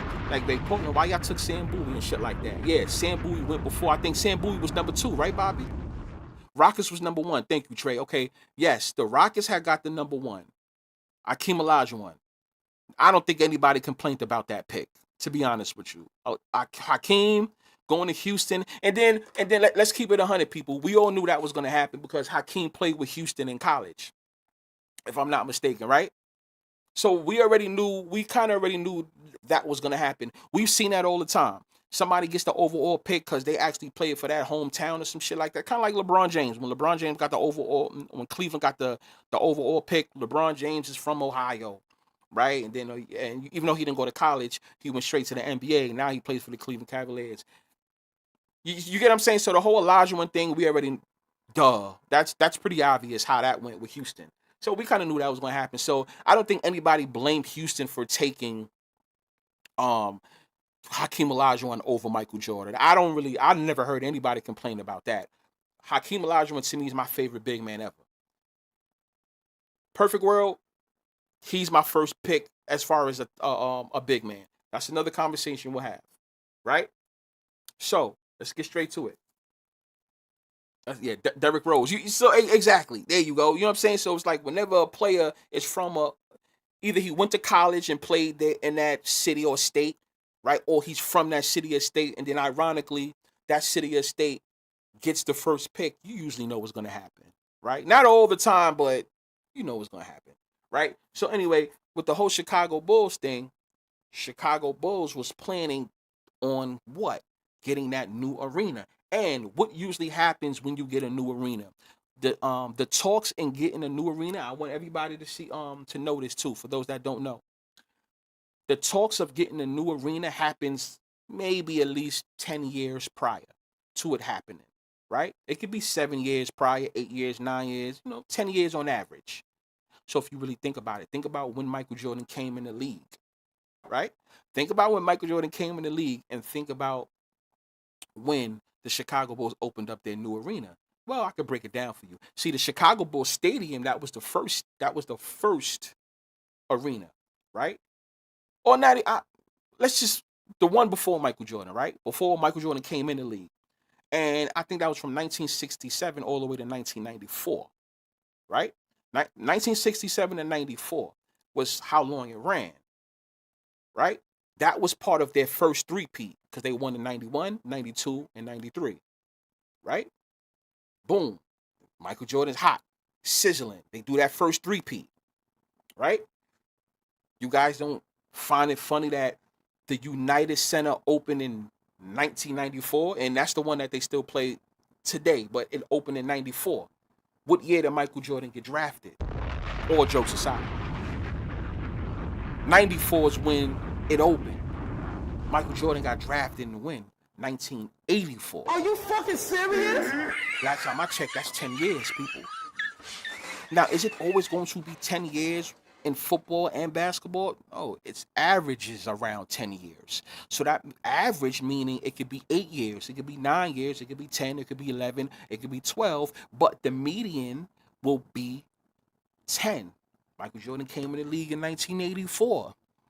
The Chicago Bulls opened up the United Center in 1994. This is during the time when he was quote unquote retired too at that. You guys don't find that funny? You guys don't find that funny? Right?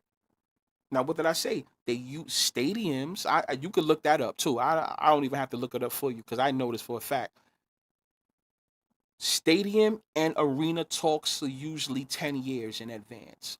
Around that. It could be a little bit more than that, but that's when they start getting the ball rolling. So Michael Jordan comes in 84. Chicago Bulls open up their new stadium in 94, right after the first three-peat. You see what I'm saying? And then 1994 till present day, that's when the second three-peat happened. In 96, 97, and 98. And it was worth a lot of money. The project was worth a lot of money. I'm not going to say that was the most expensive ever. No. But the project around that time was worth a lot of money. It was going to take a lot of money. So what do? You draft the guy that we're going to make a face to come to that very team. Build up so much stock to the point where it's only right that you do build up a new stadium. Now we got what? We got the United Center. And we're going to make sure the Bulls, to keep the ball rolling, we're going to make sure the Chicago Bulls get not one, but two three-peats. Just like that. Are you fucking serious?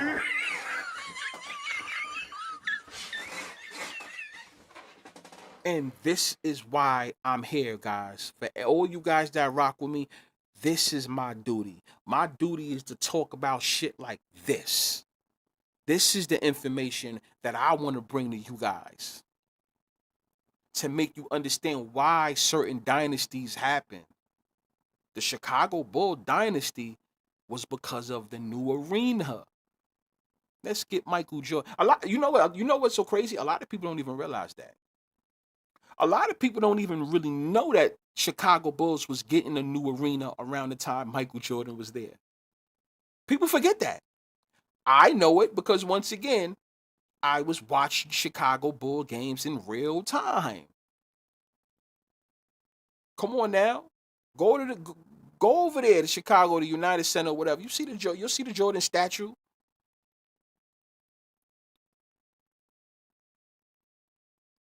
This all was orchestrated. Now, Jordan has talent. You still have to have the talent to go out there and make it happen. Of course, and he did so. That's the reason why I guess he's getting all the love that he's getting, because you still have to go out there and do it. Still got to go out there and do it. B-Fire, do you think that's the reason why they got Caleb. Yes, absolutely. Of course. The Bears? Yeah, absolutely. Absolutely. Absolutely. Now, if the Bears gonna win a championship or whatever, we will have to wait and see, right? With Caleb, we have to wait and see. But the whole thing of like getting them ready and making them at least something, absolutely. Because let's keep it 100. The Bears will probably move some. They'll move to Arlington if they stay in Illinois. They'll move to Arlington, Illinois, or if they get out of Chicago, if they get out of Illinois in general, they're gonna go to Indiana, and that'll be a big deal. So moving from one state to another, usually, it's supposed to be a big thing. So Caleb going there, ironically, they got rid of what was it? They got rid of Justin Fields, right? Come on now, think about that, y'all. Think about that. Y'all don't see what's going on. Y'all don't see what's going on. Come on, it happens. It happens. Damn, the secret to a championship in the NBA and NFL is getting a new stadium minimum. That's right, dancing. And for anybody that don't believe me, this is not my opinion. You guys can go research that. Now, when it comes to dynasties, that's the reason why. You got the Bulls, the Lakers, the Golden State Warriors. Who else I was going to speak about? So you got the Bulls, the Lakers, the Warriors, New England Patriots, and Kansas City Chiefs. Now, fuck it. Since we're talking about it, should I just break down all 5 teams to you guys real quick about that? Because I mean, we already talking about the shit. I started off with the Chicago Bulls. I might as well, right? Let me know if I should just go there in the chat, man. 2 birds with 1 stone. Let me know. I did the Chicago Bulls already. I just broke down the whole Chicago Bull thing. Let me know if I should do the rest of the 4 teams. Shout out to you guys. Shout out to my chat. Because Michael Jordan was a part of a dynasty, right? So I might as well talk about the fake dynasties, right?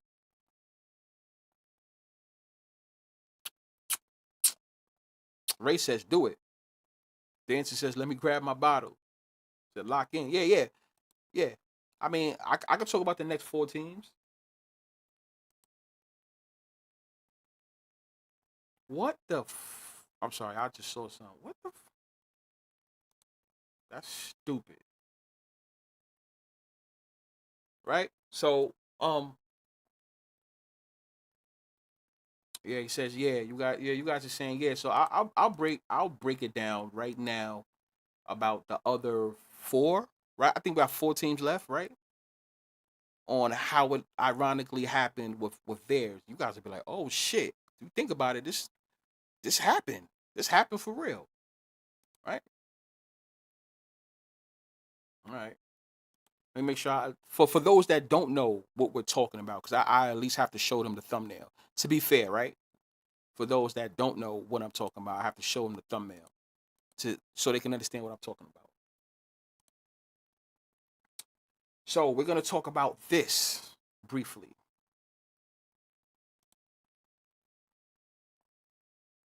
Oh shit, I had that already. All right, boom. Ooh, my bad, my bad, my bad. Bong, bong, bong. You see it right there on the screen.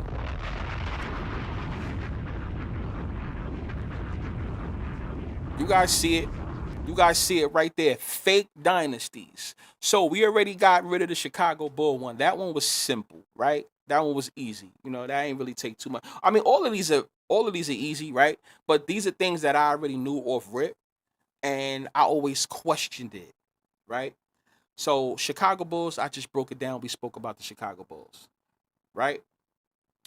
So now we'll move on to we get on to the Lakers, right?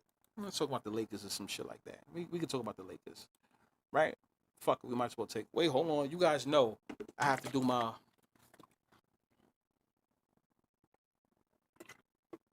Oh shit! This orange juice is so good. Oh shit! Oh my god, so good. Damn, it's so good. So potent. Oh shit, so good. Okay.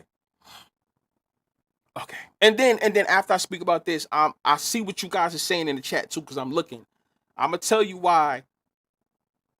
Make sure people don't get caught up on the things I'm about to say when it comes to every other team. Too.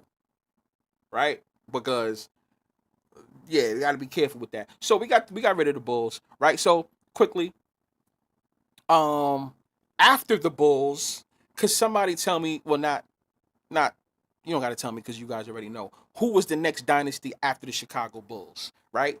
That would be the Los Angeles Lakers, right? Right? You guys all can agree. Okay, so with the Lakers, this will probably take like 1 minute. This one is simple. Who was the face of the Lakers at that time? Because it was Shaq and Kobe, right? But check this out. Check this out how they did this. So now how I'm telling you guys all of this, I want you to store it in your mind. And when we start talking about the future with football and basketball, I want you to really lock in and understand how they do things. I want you to understand how they do things. It doesn't happen overnight, but it happens in steps. Now, after the Chicago Bulls, safe to say, it was the Lakers. They was next, right? Staples Center people. Now, the Staples Center, aka the crypto.com, crypto's the future, y'all. Anyway, but crypto.com arena, the Staples Center. Now, some people will probably think that the Staples Center was always there. No, it wasn't. The Staples Center opened when? The Staples Center opened 1999, y'all. Right? The Staples Center opened 1999. Now, what's so funny? I mean, okay, B5 with that. Okay, sure, whatever. They opened 1999. Yeah, but check this out though. Shaq and Kobe, Lakers, ironically won as soon as the Staples Center opened. 1999 slash 2000 season. Are you fucking serious? Right? 1999 slash 2000. That's when the Staples Center first opened up. So we get the 1999 slash 2000 season, and then you get the 2000 slash 2001 season, and then you get the 2001 slash 2002 season. And yes, I just saw it in the comment. They added Phil Jackson. What happens? They three-peat. Like when Phil Jackson did with the Chicago Bulls when the Chicago Bulls was getting a new arena. Phil Jackson comes to another team, right, that is getting a new arena, and they three-peat. Are you fucking serious? Phil Jackson goes to another team that is getting a new arena, and once again, arena talks are usually an average of what? 10 years, right? So you know what's so crazy? I it won't surprise me if this whole thing of Phil Jackson leaving was planned 10 years prior. Now, some people may think that's a stretch, but it's not. Well, anyway, that could be a different discussion. Phil Jackson goes to the Lakers, and then guess what? They get in a new arena and they three-peat the same way the Chicago Bulls did. Are you fucking serious? Yes, that's right, Mr. Lawrence. David Stern was, bro. If you pay attention to the shit David Stern and the rest of the NBA did, bro, these motherfuckers was crazy. We see it now. You be like, oh shit, that is true, son. Think about that now, right? To keep going, the Lakers, and this is how they all planted though. They planted in 96. This is how they planted in 96. The Lakers had got Kobe from Charlotte first, right? Because your man Vlade Divac was on the Lakers. Remember, Vlade was with the Lakers during I would say the Lakers down years, kind of. You know, Dennis Rodman was on the team at that time and all that, right? Like Vlade Divac, you know, they had like a so-so team, but Vlade Divac was one of the main guys on the Lakers, right? So Kobe gets drafted to Charlotte, right? Vlade Divac still was worth something. So then that's how they do the deal. Okay, this is what's gonna happen. Let's do a swap. Lakers say, Charlotte, let me get Kobe. You take Vladdy over there. And boom, they get rid of Vladdy. Kobe's a Laker. 1 week later, right? 1 week, literally 1 week later, ironically, Shaquille O'Neal, which was a free agent, signs with the LA Lakers. Are you fucking serious? So the Lakers, they get Kobe, which was going to be their future, because that's what they said, right? He's going to be our future. And then you get Shaq. And Shaq ironically became a free agent that year too. Ironically, he becomes a free agent, and then they go and get him. So now you got the whole Shaq and Kobe connection. Boom. Dynasty starts in 1999, 2000, 2001, 2001 to 2002. What year does the arena open? The Staples opens when? 1999, the same year the Dynasty starts. Come on now. Are you You're not fucking fucking serious? stupid, people. You see what I'm saying, people? Now, think about that. Ironically, all of that happens. Same way it happened with the Chicago Bulls. I mean, well, similar, right? So boom, we got the Lakers out the way. Bang. You know, that was a little. Now they go to the championship in 2004 against the Detroit Pistons and lose. But you know, Shaq and Kobe was still a thing. That was still a dynasty, right? 2003, the Spurs had won, but 2004, the Lakers go back to the championship. They add Karl Malone and Gary Payton, so people think. And we've seen that in sports, and we talk about that all the time. When they get a bomb squad, right? What happens? A lot of people go out and think that they're gonna win. A lot of people bet. Remember, betting was different back then. But a lot of people, you don't think people was betting on Kobe, Shaq, Karl Malone, and Gary Payton to win a championship? Think about that shit. And then what happens? They just go out and lose. We've seen that happen. We've seen that happen with Tom Brady and Randy Moss. Right? Just to name a few. I know there's been other teams too. We don't got to get into all that. But let's build up some type of squad, a bomb squad during the dynasty years, only for them to just fail. Because remember, we got to get into that team. So I don't want to speak too fast. But we're gonna revisit that. So the Lakers is done. So you guys get what I'm saying, right? You're probably looking like, damn, this shit is right. That's usually how they do it, right? Boom. Think about this, right? So they build the bomb squad around the dynasty. Why does a dynasty need these extra players for? Whether they'll win it or not, why we need them if we already got a dynasty going? Brings me to my next one, Golden State Warriors. Golden State Warriors was actually the next dynasty after the Lakers. Some people will argue and say San Antonio Spurs, but I will say no to that. Only reason why I'll say no is because you've never really seen the Spurs win like back-to-backs. It was always win, not win, then win, not win, then win. Case in point, I remember. I don't need no notes for this. 2003, they win the championship. 2004, they don't. 2005, they win the championship. 2006, they don't. 2007, they go and win the championship. See what I'm saying? I don't know if you want to put that in the GOAT debate. I mean, not GOAT debate, a dynasty debate. Whatever. I'm not putting that in there. So we don't put them in there. So that's the reason why I'm saying after the Lakers, the next team that was a quote-unquote dynasty was the Golden State Warriors. Right? Golden State Warriors. Okay, what happened with the Golden State Warriors? The Oracle Arena, right? That was the name of it. The Oracle Arena, that arena ran from what? 1997, because I remember as a kid, I was like 12 years old when it opened. I remember that.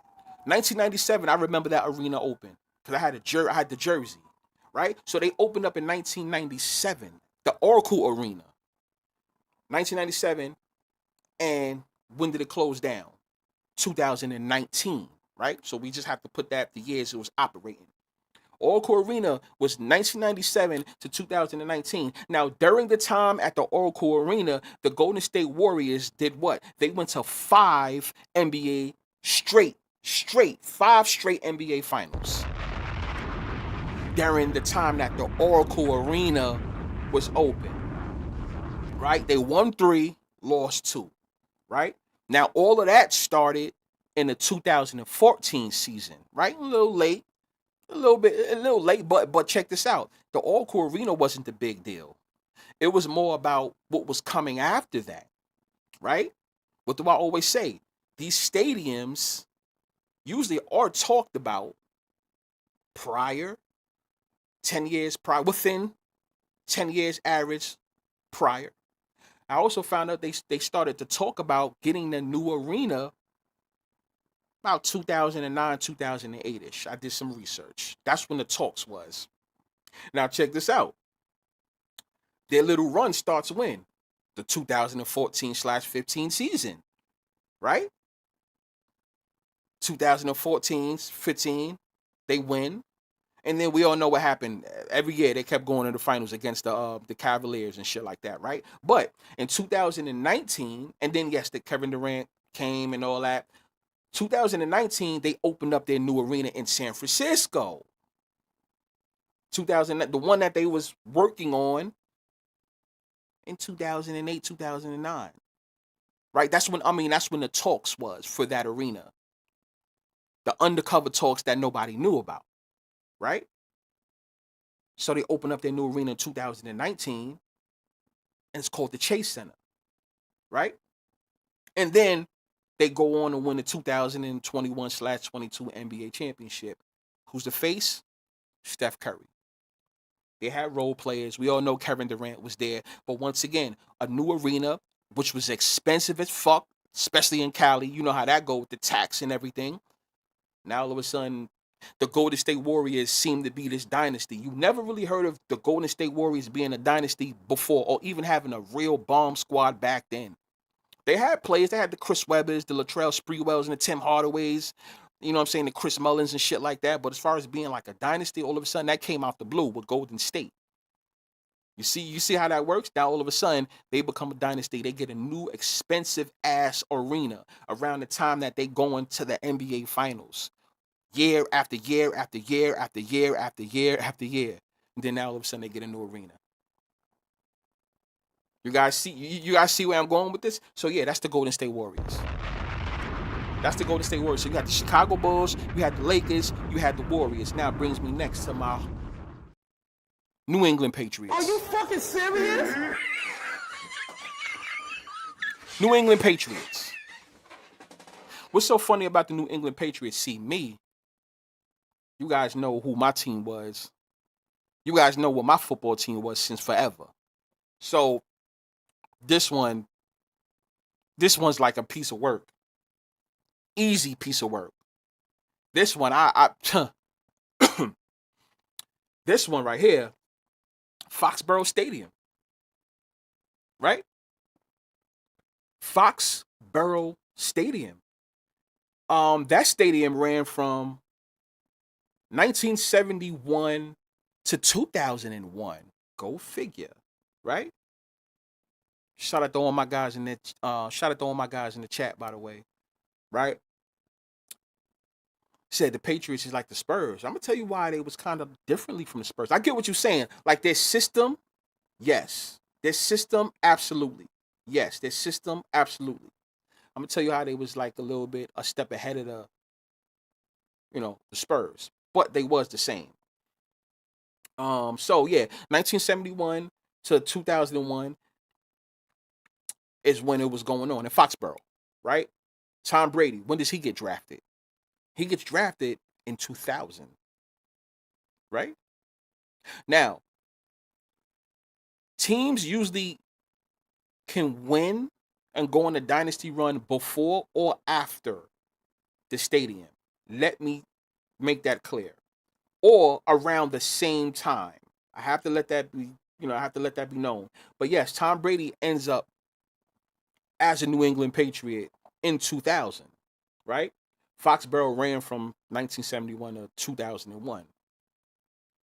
The Patriots, they actually win the Super Bowl in the 2001 season, the same season that when 9/11 happened. So ironically, the Patriots actually win a Super Bowl around the same time they're supposed to get a new one. Because remember, the last year Foxborough was operating was when 2001, like I just said. Patriots actually win the Super Bowl the 2001 season. Are you fucking serious? Tom Brady gets drafted in 2000. What's their new stadium? What's their next stadium? We all know Gillette Stadium, which is their current stadium that they play in right now. When did that open? That opened in 2002. Remember, the Super Bowl was in February of 2002 when Tom Brady had won, when they had beat the Rams. Right? Soon as they win the Super Bowl, that same year in 2002, they open up their new stadium. Now, we know about the success they had from then on, right? The 2003 and 4 seasons, what happened? They win the Super Bowl. They actually go back to back. They win the Super Bowl. That basically was the first half of their dynasty. Right? Because the Patriots one is a little different, but that was the first half of their dynasty. But this dynasty happens as soon as their new stadium opens up. Gillette Stadium, that is, y'all. So I need you guys to really understand certain teams, not all teams, but certain teams, when they do win Super Bowls, it's because of their stadiums. But you have to pay attention to the player that they have, who their face is, and how they draft too. By the way, so don't just think that's gonna happen for every team. But let me keep going on. So New England actually has 2 eras of a dynasty. Right? They have 2 eras of being a dynasty. The early Brady years and the late Brady years before he left and went to go on Tampa Bay and then win a championship over there. But that's a different conversation, right? Now, some people would say, well, why did their dynasty go on for so long though? Because the other team, the Chicago Bulls, their dynasty ain't really go on for that long. The Lakers, they ain't going for that long. The Lakers, you can argue that, but Golden State Warriors, that didn't go on for that long. But then you also got to remember this one thing: it just wasn't the new stadium with the Patriots. What it also was the Patriot Act that was signed in October 26th of 2001. You forget about that too. For anybody that doesn't know what the Patriot Act is, you got to do your own research and look that up. It was important to America. The Patriot Act, 9/11 happens. Like think about all of that. The Patriots actually win the Super Bowl around the same year. The Patriot Act and 9/11 all happens. They get a new stadium. Come on now. That's the reason why I go so hard, because I need people to put their thinking caps on. Look how all that happened all at one time. Right? So a month after 9/11 and the Patriots, of course, they won the Super Bowl that year. The Patriot Act was a big deal during the whole run. Tom Brady, he was the face of that dynasty. So that's the reason why the Patriots became their dynasty, and their dynasty was going on for a long time. It was because of 9/11, also the new stadium, but the reason why it stretched for so long was because the whole Patriot Act that was signed in 2001. Boom. That was the Patriots. Kansas City Chiefs. Are you fucking serious? Kansas City Chiefs. So far, that is the last dynasty that we have in sports. So far, currently. Kansas City Chiefs. Kansas City Chiefs. Arrowhead Stadium in Kansas City, Missouri. It opened up in 1972. And right now, as of right now, it's still currently being used. This is where they play right now. Right? But this is where they began their dynasty. Right? And I don't know if you want to call them a current dynasty still. For the sake of the conversation, let's do that though, because they're the last dynasty. So for the sake of the conversation, let's do that. Right? So let's do that. So when did that shit start? When everybody noticed it, 2018, that season. Because that's the season, right? Let me see, I'm reading these chats. He said, yeah. I like that one. The 2018 season is when it became visible with the whole Patrick Mahomes immersion, as you guys know that, right? The Chiefs go on and play every AFC championship with the exception of the 2025 season, the one that just passed, the one that we just finished. But every other AFC championship, the Chiefs was there. And I'm not talking about playing at Arrowhead, but just playing in the AFC championship. So since 2018, it was always the Chiefs, right? So this is where, I mean, besides the whole thing with Missouri, which Missouri is actually still involved in this, right? That was but that's kind of like part of the story, right? With the Rams still had a lot to do with this shit too. Like, and well, let me not jump. Let me not jump. Let me just stick to from how I have it in my head. So the Chiefs go to every AFC championship, right? With the exception of the one that just passed, right? The Chiefs go to 5 Super Bowls, right? Since 2018. They win they win 3 of them, right? They win 3 of them. Patrick Mahomes only loses 2. He wins 3. Twice against the 49ers, once against the Eagles. And then the other one, the loss was against the Eagles and another loss against the Buccaneers. So yeah, they 3-2. All of a sudden the Chiefs just become a dynasty out the blue. Never done this ever in the NFL all their years, and all of a sudden they just Patrick Mahomes comes and then they're a dynasty, right? In December of 2025 that just passed, the Chiefs they publicly announced. Now publicly, some of us already, shout out to my boy Low, we kind of already knew what the whole situation was about them moving, but when it was publicly announced for everybody, right? They was going to build a new stadium, build a new $3 billion state of the art dome stadium, because they're going to have a dome stadium now. And they're also moving out of Missouri and going to Kansas. That stadium is set to open in 2031, right? So we got how many more years? We got 5 more years until that opens up. Now, that situation was a little bit over 10 years. Patrick Mahomes came in and started doing his thing in 2018. The new stadium's going to open 2031. That's about, and you want to know what's so funny about that? 11, that's like 13 years, right? About 13 years or whatever. I found out talks of the new arena was going on. That was going on around the same time Patrick Mahomes came in, right? A little bit right before. So they had discussions. Missouri was in shambles because the Rams was leaving and the Chiefs was getting ready for their exit.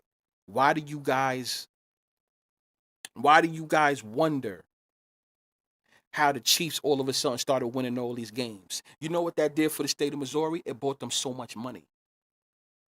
It bought them so much money. The Rams is losing. I mean, the Rams is leaving. You guys is about to leave. Oh no. We ain't gonna have no more foot traffic when it comes to football in our state anymore. Oh no. Something has to give. That's the reason why that Chief dynasty was so. I don't know if you guys want to say so long, but it went from 18 all the way till today.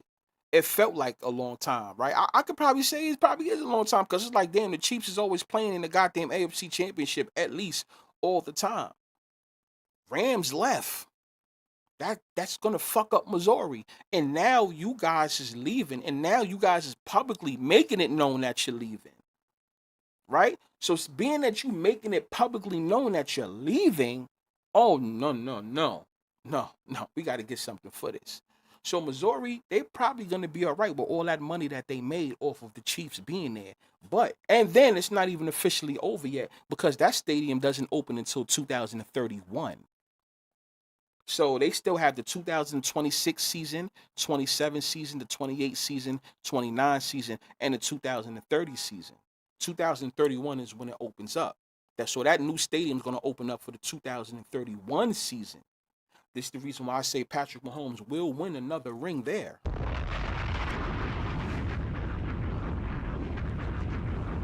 Me, I say one more. That's what I say. My my prediction, 2028. 2028 is my prediction. Some people ask me why. I have my reasons why. 2028 season is what I'm looking at. Even though we know that's early as hell, we already in 2026. The 2028 season, we don't know what's going to happen, what the NFL has in store for us, right? But based on, my research, there's something that I noticed, right? So 2028, if everything is okay, I'm going to say this, y'all, right? And y'all better be around by then. Expect me to take the Chiefs to win the Super Bowl in 2028. Are you fucking serious? Okay? This season coming up, no. Next season, I'ma probably still say no. I'm still probably say no, but 2028, expect me to say the Chiefs are gonna win, right? Who knows? Let's see what next year is about, the 2027 season. Let's just see. We never know, right? We don't know what other stories they got. But 2028, if everything goes according to plan, from what I'm thinking, expect me to say the Chiefs are going to win the Super Bowl in the 2028 season. So in 2029, probably raising the banner, right? Or lifting that trophy. Subject to change. Right? So, notable teams were the Cowboys, right? And the New York Yankees. They were notable teams, but I can't put them in there for certain reasons. They didn't make the cut for certain things, but the Cowboys, there's an argument with that one. I remember somebody in the comment section, they spoke about that. The Cowboys, because you could look at it like this with the Cowboys. Jerry Jones, it still probably fits my narrative because Jerry Jones, he purchased the team in 1989. But not only that, not only just purchasing the team, right? He also got the operating rights to Texas Stadium as well, because that's what it was called. It was called Texas Stadium around the time that he purchased the Cowboys. That was the stadium that they was playing in. So not only did he get the team, he got stadium rights, which is a big deal because not every owner who owns a team doesn't own the stadium. You guys should know that. But with Jerry Jones getting the Cowboys, he also got operating rights, which was a big deal for him at the time. And that was Texas Stadium. So what happens with the Cowboys, quote unquote dynasty, if you want to call it that, they actually won the Super Bowl in 92, the 92 season, the 93 season, and the 95 seasons. Right? Right after he gets the rights to Texas Stadium. Soon as he gets those rights, not only just the team, he gets the rights. The Cowboys go on and win 3 Super Bowls. So, if you guys want to put that in there, you could put that in there. Now, and here's the thing: the construction for the new AT&T Stadium that actually began in 2006 and officially opened in 2009. What did I tell you? Usually, you got to think about the year span when they plan on doing these things.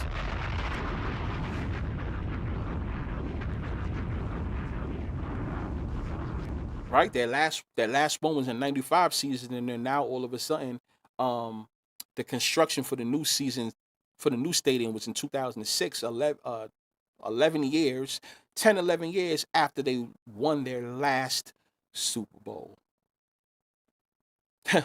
Think about that. After they won their last Super Bowl, and then that officially opened in 2009. So, if you want to put the Cowboys in there, you could put the Cowboys in there, right? Now for the New York Yankees, I don't really know too much about it, but I mean, one thing, not too much about. I know about it, but the thing about the New York Yankees is the Yankees was a dynasty from '96 to 2000. So 96, 97, 98, 99, and the 2000 seasons. So that was actually five football seasons, five baseball seasons, right? The Yankees won the World Series titles in 5 years. They won 96, 98, 99, and 2000. So they won 4 out of 5, including a three-peat, 98, 99, 2000. Yes, 98, 99, 2000, it was the three-peat. 96, they had beat the Atlanta Braves. 97, they didn't win, right? Now, the new Yankee Stadium opened up in April of 2009. I remember because I used to work right across the street. They opened in 2009, and the Yankees also won that same year. Are you fucking serious?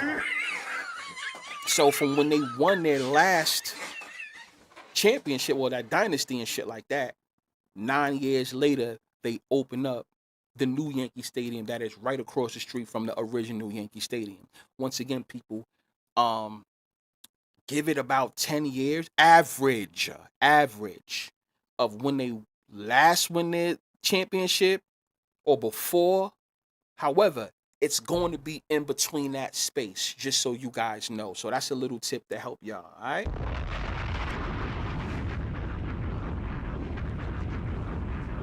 So that lets you know that these is all fake, bro.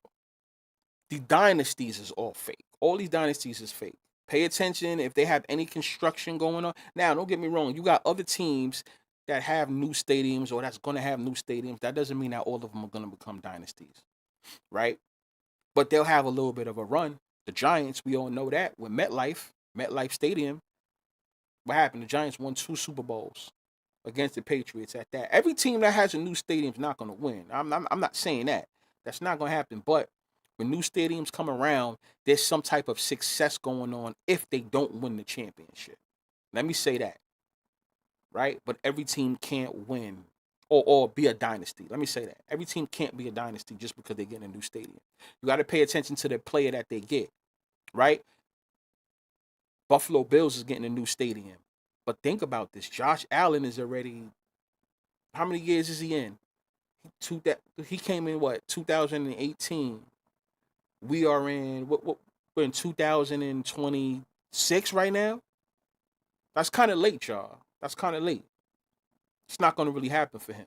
If the Bills was to win the Super Bowl, it would be like a one-off, and that's it. Only a one-off. Nothing else, nothing more, nothing less. So please, don't think about the Bills becoming any dynasty. The Chicago Bears, I don't see that happening as far as a dynasty. No. Is it possible they can win a championship? I can see it, I can see it, but that's only because they're going to Indiana. If they don't end up in Arlington, right? Arlington, Illinois, if they don't end up there, which they bought land in Arlington, if they still don't end up there and they go to Indiana, you could probably say, okay, it's possible they win the championship, but don't think that they're going to be a dynasty. That's not going to happen. Every Tennessee Titans, aren't they getting something? They're not going to be a dynasty. Every team that gets a new stadium is not going to be a dynasty. You have to pay attention to the player they get, when they get them, how many years that player's in. It's usually a process, right? So just letting you guys know that. Bill says, you looking at anyone for the Western Conference this year in the NBA? I'm paying attention to Houston. I'm not saying Houston's going to win the championship, but you know what, Bill? I'm paying attention to them. I'm paying attention to them for a specific reason, though. But I'm paying attention to them. Do I got all my eggs in one basket with them? No, absolutely not. The whole thing with the Spurs, I see a lot of you guys is high on the Spurs too. Like a half an hour ago, I saw people talk about the Spurs. My eyes not kept off of them. I'm paying attention to them too. The Denver Nuggets, please, people. Well, I have coworkers that talk about the Denver Nuggets, saying that it's possible that they're going to win the championship. The Denver Nuggets ain't winning the championship no time soon. I don't think any of us is going to be alive the next time they win the championship. Are you fucking serious? It's not going to happen. Briefly, if anybody know, okay, let me ask you a question. Let me test y'all real quick. Let me see where you guys' heads is at. Why do you think the Denver Nuggets won the NBA championship a couple years ago? Why do you think they won? Let me hear it. Let me see what you guys say. Why do you think the Denver Nuggets won the NBA Finals that year, which was a couple years ago?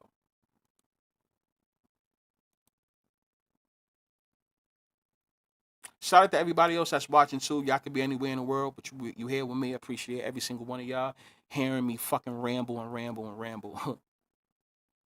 But this is the type of shit you gonna get here. You ain't gonna get that boring fake shit. We gonna talk the real shit, just so you have a better understanding of what's going on. And then when you do make your bets, or when you're sitting down with your buddies, these are the things to look at.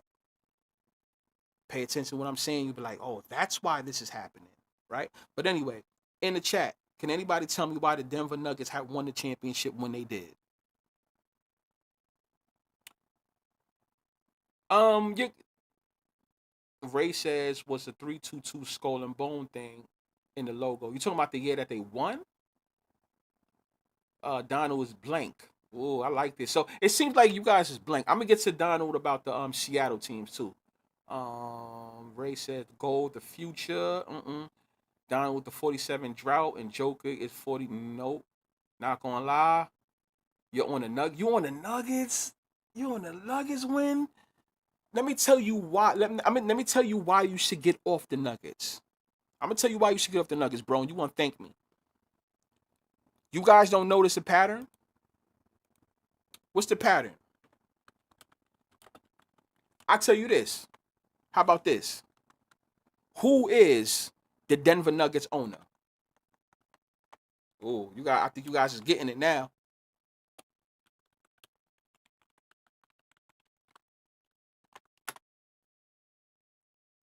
Who's the Denver Nuggets owner?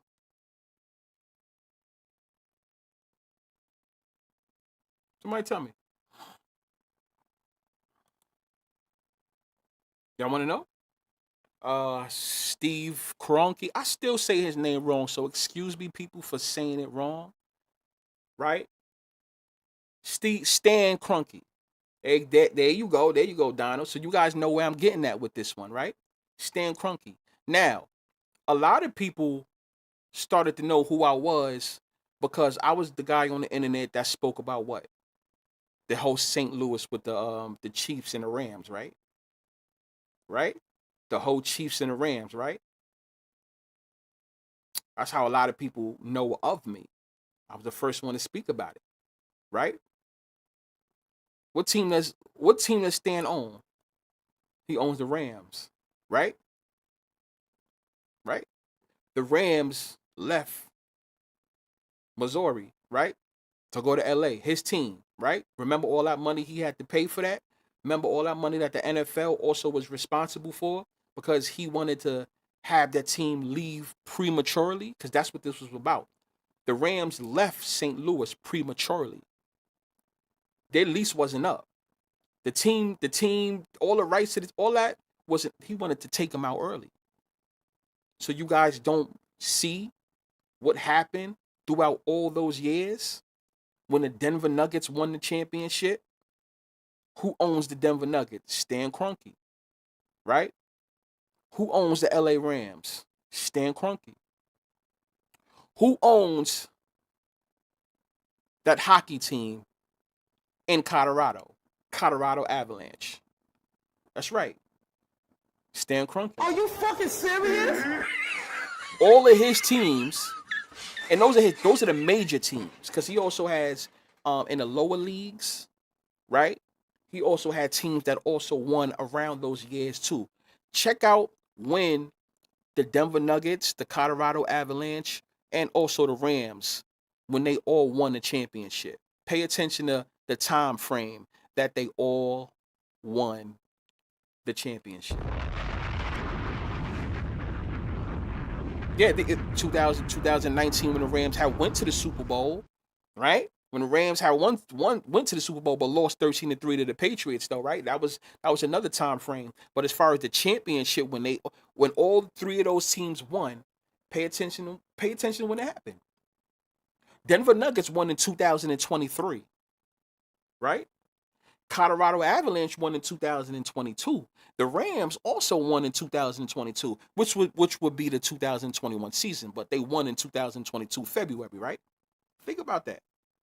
All of his teams won around the same time when the motherfucker had to put out so much money for his motherfucking Rams team moving from one state to the next.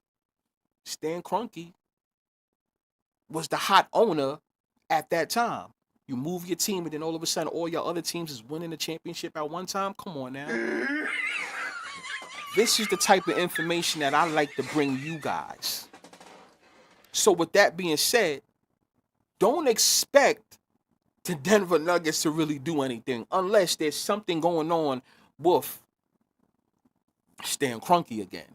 Now, I do know that the Super Bowl will be in a SoFi again. But that don't mean that the Rams is going to go back and win the Super Bowl.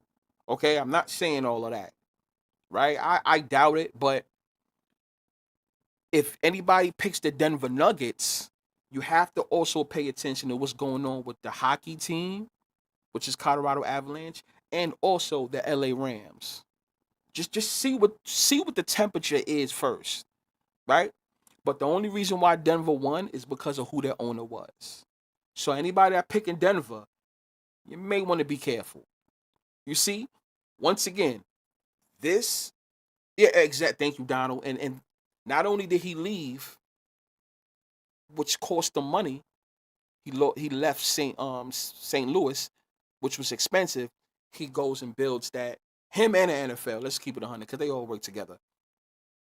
He goes and gets that new stadium, which was expensive as hell. So that's a lot of money. We got to recoup all that money. So what's going to happen? We just going to have all your teams win the championship at one time. Boom. There you go. People, these are the things that I pay attention to when you guys ask me, who do I think is going to win a championship? So now you know. Now you guys know. I'm giving you a personal secret of mine. Whenever somebody asks me who's going to win a championship, the reason why I just don't splat out a team when it comes to all sports is because I'm not looking at just the team. I'm looking at the business part of what's going on in city and states. That's what I pay attention to. Of course, I'm paying attention to the teams. I am the player, of course, but it's bigger than that with me. I like the logistics of what's going on. That's how I come up with who's going to win. Now, once again, Denver Nuggets is not on my radar because of that. I don't think Denver Nuggets is going to win a championship anytime soon. That whole Jokic run, it was fun, but I don't think they're going to continue to let that keep happening like that with Jokic. How many MVPs he have already? 3. So, I mean, I don't just see that whole Jokic run keep happening and happening and happening and happening. He may probably get maybe one more before he's done. I'm not going to sit there and say, oh, he probably never going to win one again. But, and then the whole, what's his name? Murray? He's an afterthought to me. He's injury prone now. I think it's gone. I think it's over. That's just how I feel, right?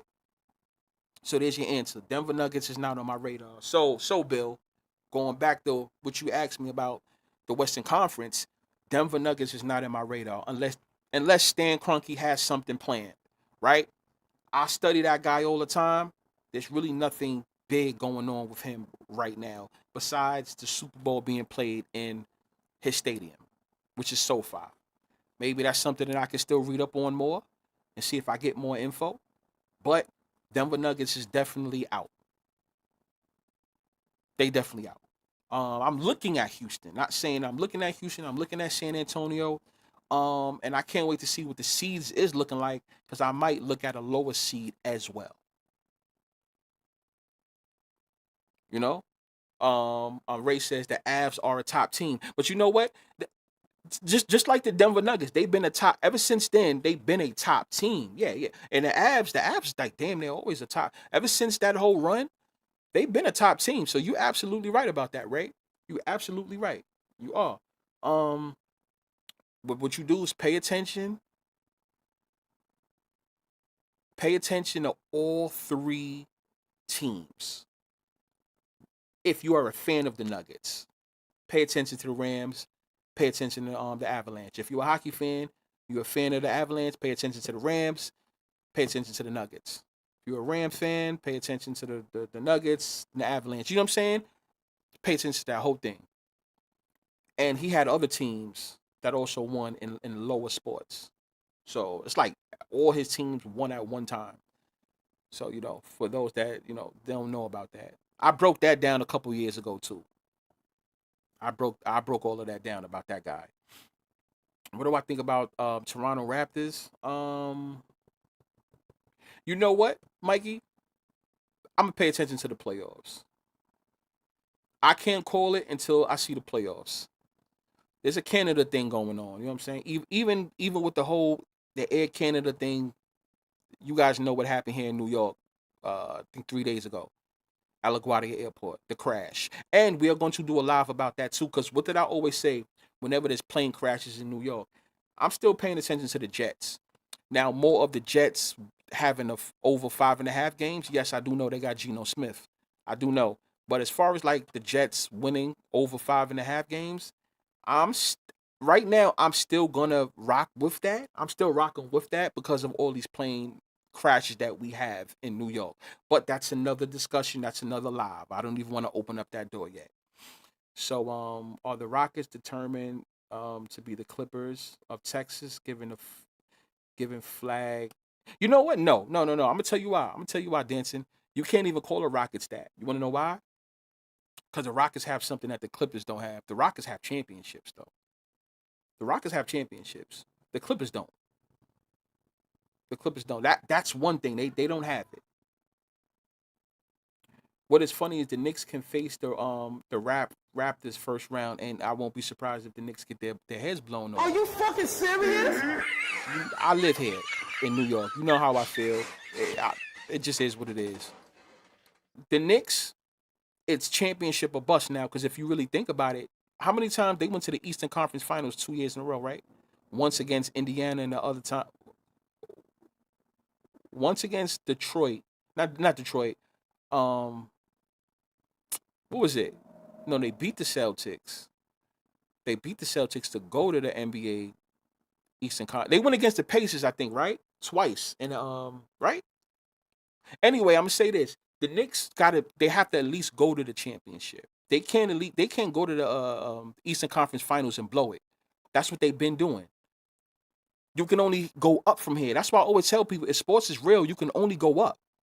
So my thing is, if there's no plan for the Knicks to go to the the championship, then I don't think they're gonna go to the Eastern Conference Championship. I think they won't make the Eastern Conference Championship this year if there's no plan for them to make the NBA Finals.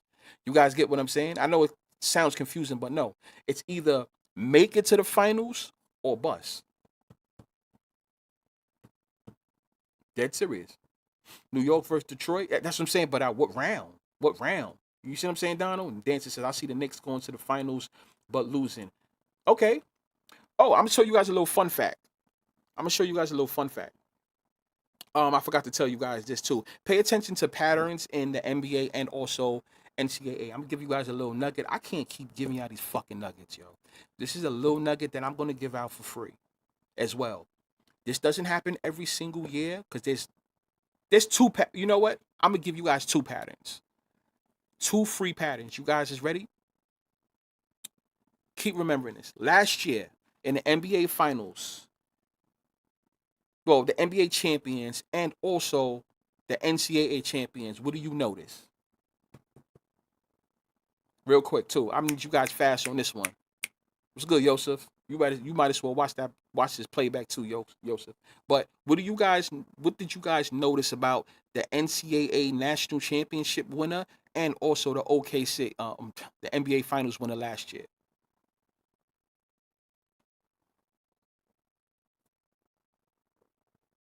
What do you notice?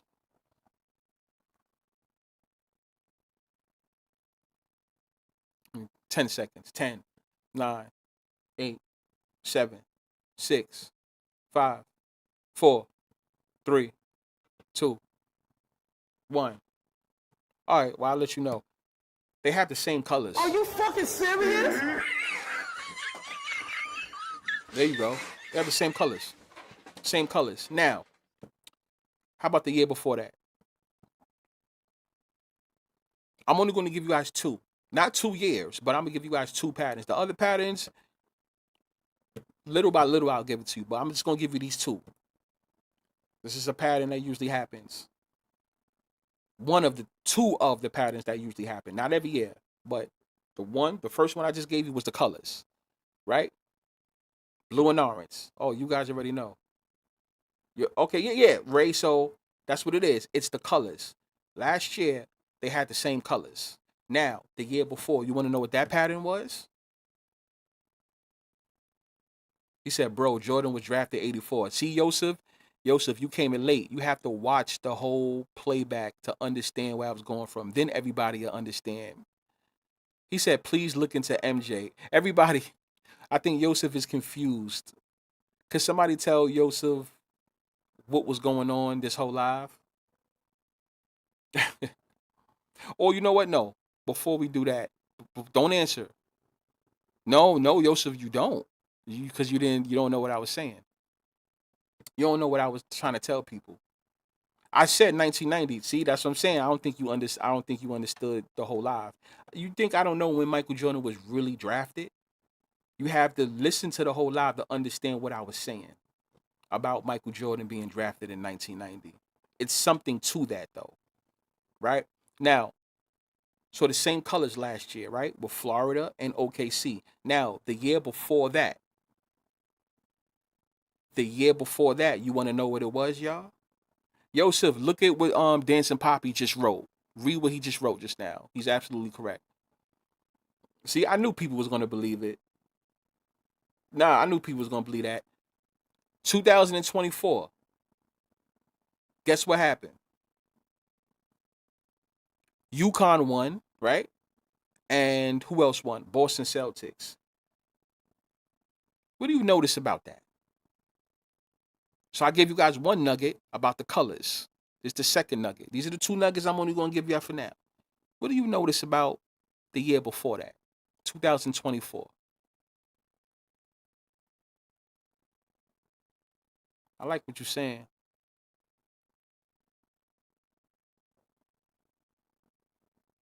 The area. The area. Are you fucking serious? The area, y'all. Boston and Connecticut are basically in the same area. Basically around the same area. Once you're here in New York and you work your way up, right? Once you work your way up, Rhode Island is small, right? Rhode Island's like in between and shit like that, but we don't want to count Rhode Island, right? Connecticut and Boston ain't too far from each other. Are you fucking serious? The same area.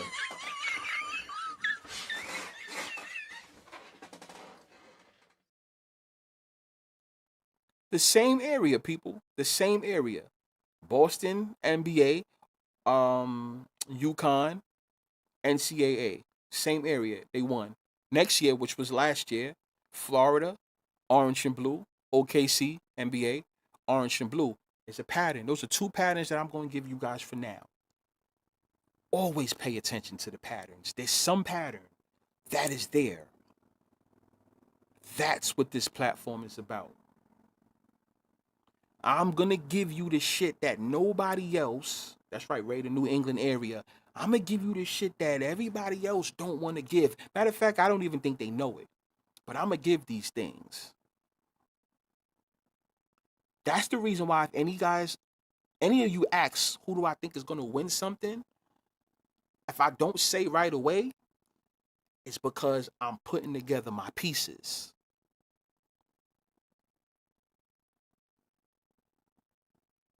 You know what I'm saying? So now you guys know. Now you guys really know. Those are two of them. There's other ones, but those are two. It tends to happen. Not tends to happen, it does happen. So pay attention to that. Let's see if those two happen. If not this year, maybe next year again or some shit like that. But pay attention. And that's another reason too. Here's a little nugget too. When people ask me about the NCAA tournament, I also pay attention to who faces each other each round when it comes to the colors. If their colors is too identical, most of the time, they don't meet. You guys notice that? Look at every single bracket from every single year. Now you'll see a red team versus a red team or blue versus blue. Yeah. But if their colors is too identical, you know what? I'm talking too much. I gotta go eat. I'm telling y'all too much. I'm telling y'all motherfuckers too much. I'm telling y'all too goddamn much, yo. Are you fucking serious? This was a shit. We did the 2 hour mark. This was a great live. Well, I ain't go live in a while, so I had to give you guys something and shit, right? But we are live with we are back um with the other topic on Thursday, right? But you guys already know to hit me up and shit like that, right? But I had to let you guys know what that is, you know? And I like Houston to go to the Final Four. Now, is it a for sure thing? No. I want to. This is just personal. I want to see Houston versus Duke on that side of the bracket in the Final Four. You know what I'm saying? I would like to see that. I, Purdue is another one I'm looking at. I'm looking at Purdue and Houston in general for the simple fact you guys can't keep going this far and losing, especially Houston, right? Especially Houston. So my eye is on Houston. If they take the L, they take the L. But I'm paying attention to Houston for those that's asking, right? Since the Sweet 16 is going on now, I'm paying attention to Houston. Let me say that. So I take baby steps. So I'm going to say I want to see Houston play in the Final Four before I tell you I want to see them play in the national championship. With Houston, you have to take baby steps with them. It just is what it is. That's you. It usually works out for me when it comes to tournament time. On the other side of the bracket, I told you guys I wanted to see Kentucky versus Arkansas, but we saw what happened with Kentucky. Are you fucking serious?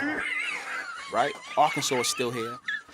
You know what I'm saying? They still going on. But on the other side of that bracket, I do want to see Duke versus Houston. I don't really want to see St. John's for the simple fact that us in New York, we can't even bet on that game unless we're using our offshore accounts or if we're using we go into a private bookie, which we have those in the city. But if you just want to use your FanDuel, bet MGM, and blah blah blah, I can't bet St. John games. So if anyone has asked me what I really think of these games, when St. John's, I just get uninterested. I'm like, I don't feel like running to one of the bookie spots, which I can, but I don't feel like doing it. And sometimes I don't want to use my Bovada or whatever. I just want if I want to use my FanDuel or DraftKings or bet MGM or Caesars or something like that, I can't bet St. John's. So right, so I don't really care for St. John's, to be honest with you.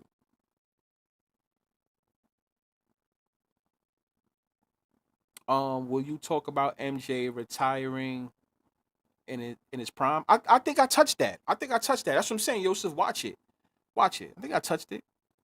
16. The championship pattern played out in the last few.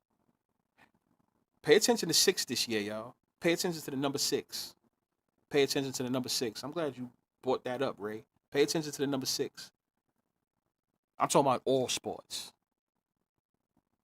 All sports. Team USA last goal 16 years ago. Do you think MJ never retired? He would have 10 titles? No. Hell no. Ray says Indiana 16-0. Seattle won by 16. I thought it was 11. No. Of course, you pay attention to number 11, but I'm talking about the ultimate number that always stand the test of time. The number also pay attention to the number 6 this year. That's what I'm saying. Like every year there's always some new number, but there's always numbers that always stand the test of time, like 3 and 6. Yeah, when I first came on the scene, I always told people about that. The 3 and 6, you still have to pay those. You still have to pay those numbers attention. You still have to pay attention to those numbers. I'm sorry, what the hell am I talking about? You still got to pay those numbers attention. You have to, right? Just like remember when you dancing, you brought up the number 17, right? So some people will mistake it as, oh, Josh Allen and everybody else that's number 17, cool. But if you really think about it, the difference between 1 and 7 is what? 6. Difference between 1 and 7 is 6. That's why you may see that 17 pop up a lot. You know? So just throwing it out there, let you guys know that, Um the Elite Eight, UConn Duke. I actually would like to see that too. I would like to see that. I would like to see that. I'll tell you what. Oh yeah, this is what I'm gonna do with the St. John's and Duke, uh, the St. John's and Duke game. If I do decide to bet that, I would have to be in another state, maybe Jersey. Oh no, fuck it. I could use my Bovada or something like that. I'll tell you guys this. Try to see if you can get the in play.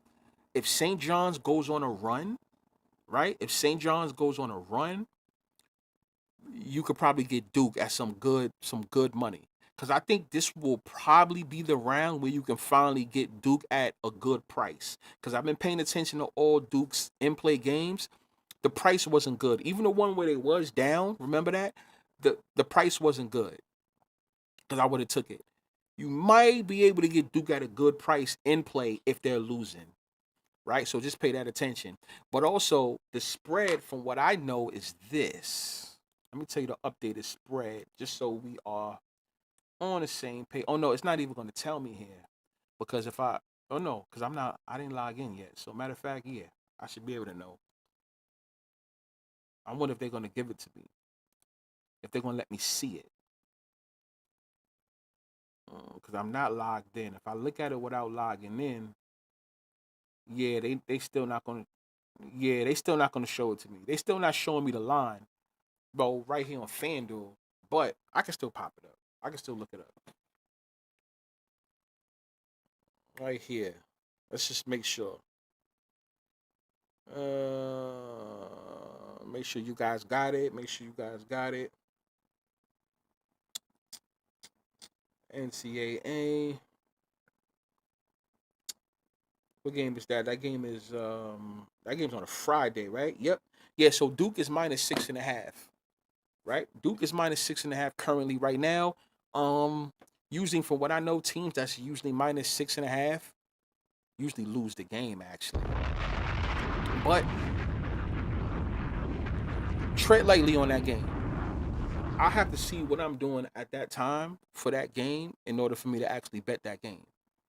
Because once again, either I'm going to use my offshore or I'll just stay out the game.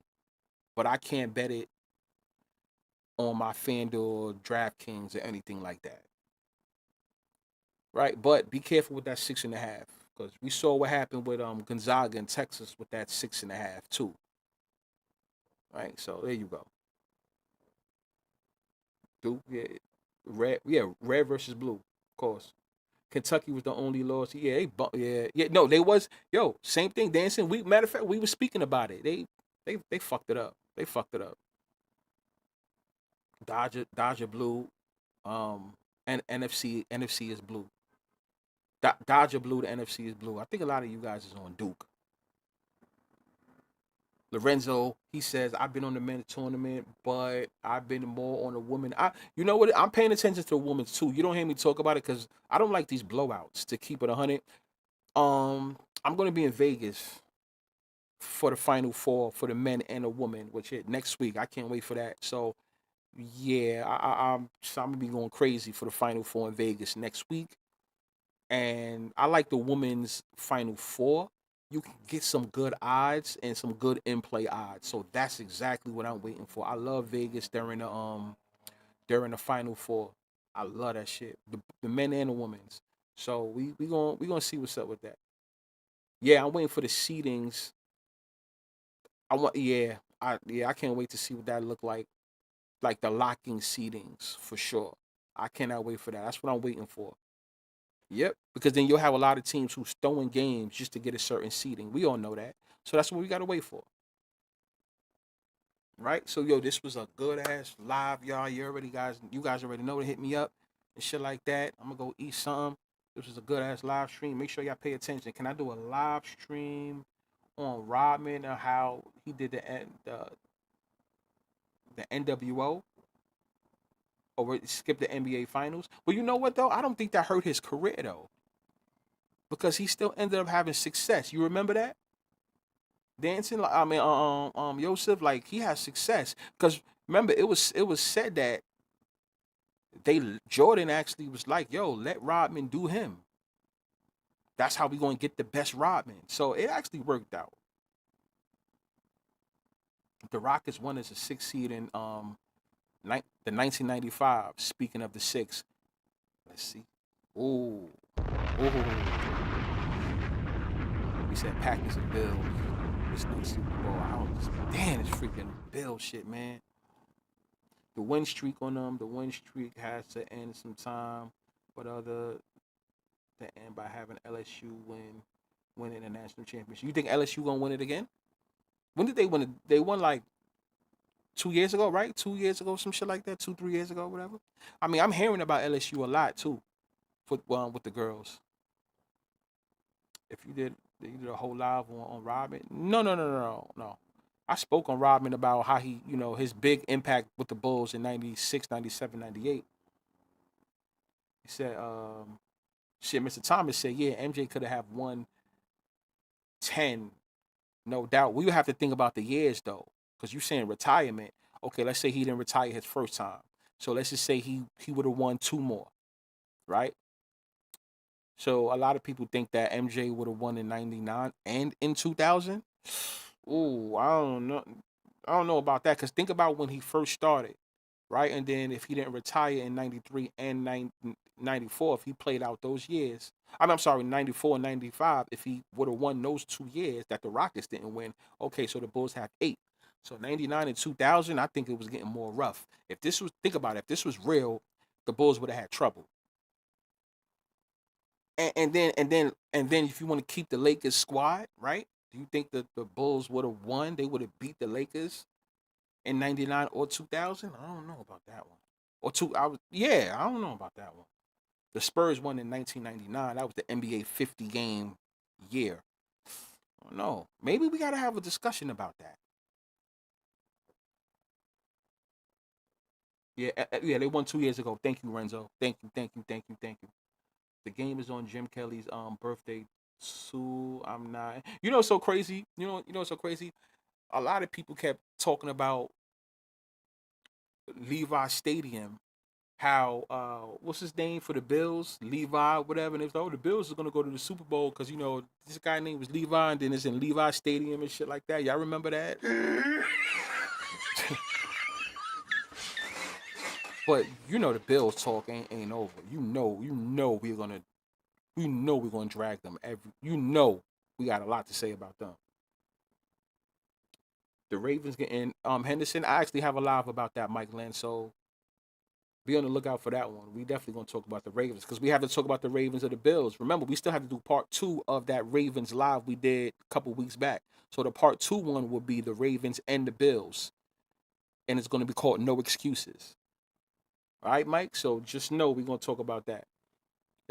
We have to do a part 2. We have to talk about that because what's going to be the excuse now? Y'all keep saying that, not you guys, but oh yeah, what's the excuse for the Ravens? What's the excuse for the Bills? Okay, well, since we using that narrative for both of them, only one of them can win. You know what I'm saying? Only one of them can win. So you know how that goes. So this one, y'all have fun, yo. This was a good one. Make sure y'all subscribe for those that's not subscribed. We had a fun one. And Thursday we are back live with another. There's no need to do the dynasty thing because we already broke it down in this live, but I have another subject for you, locked and loaded. We're gonna have fun with this one, and we also still gonna talk about the bracket and what's left with the bracket on Thursday. And is it rigged? I don't know. Is it scripted? I don't know. Is it fixed? I don't know. I think I need you to tell me. Shout out to all my guys in the chat. Shout out to everybody else that was watching. You could have been anywhere in the world, but you was here with me. We did the whole 2-hour thing. See y'all Thursday.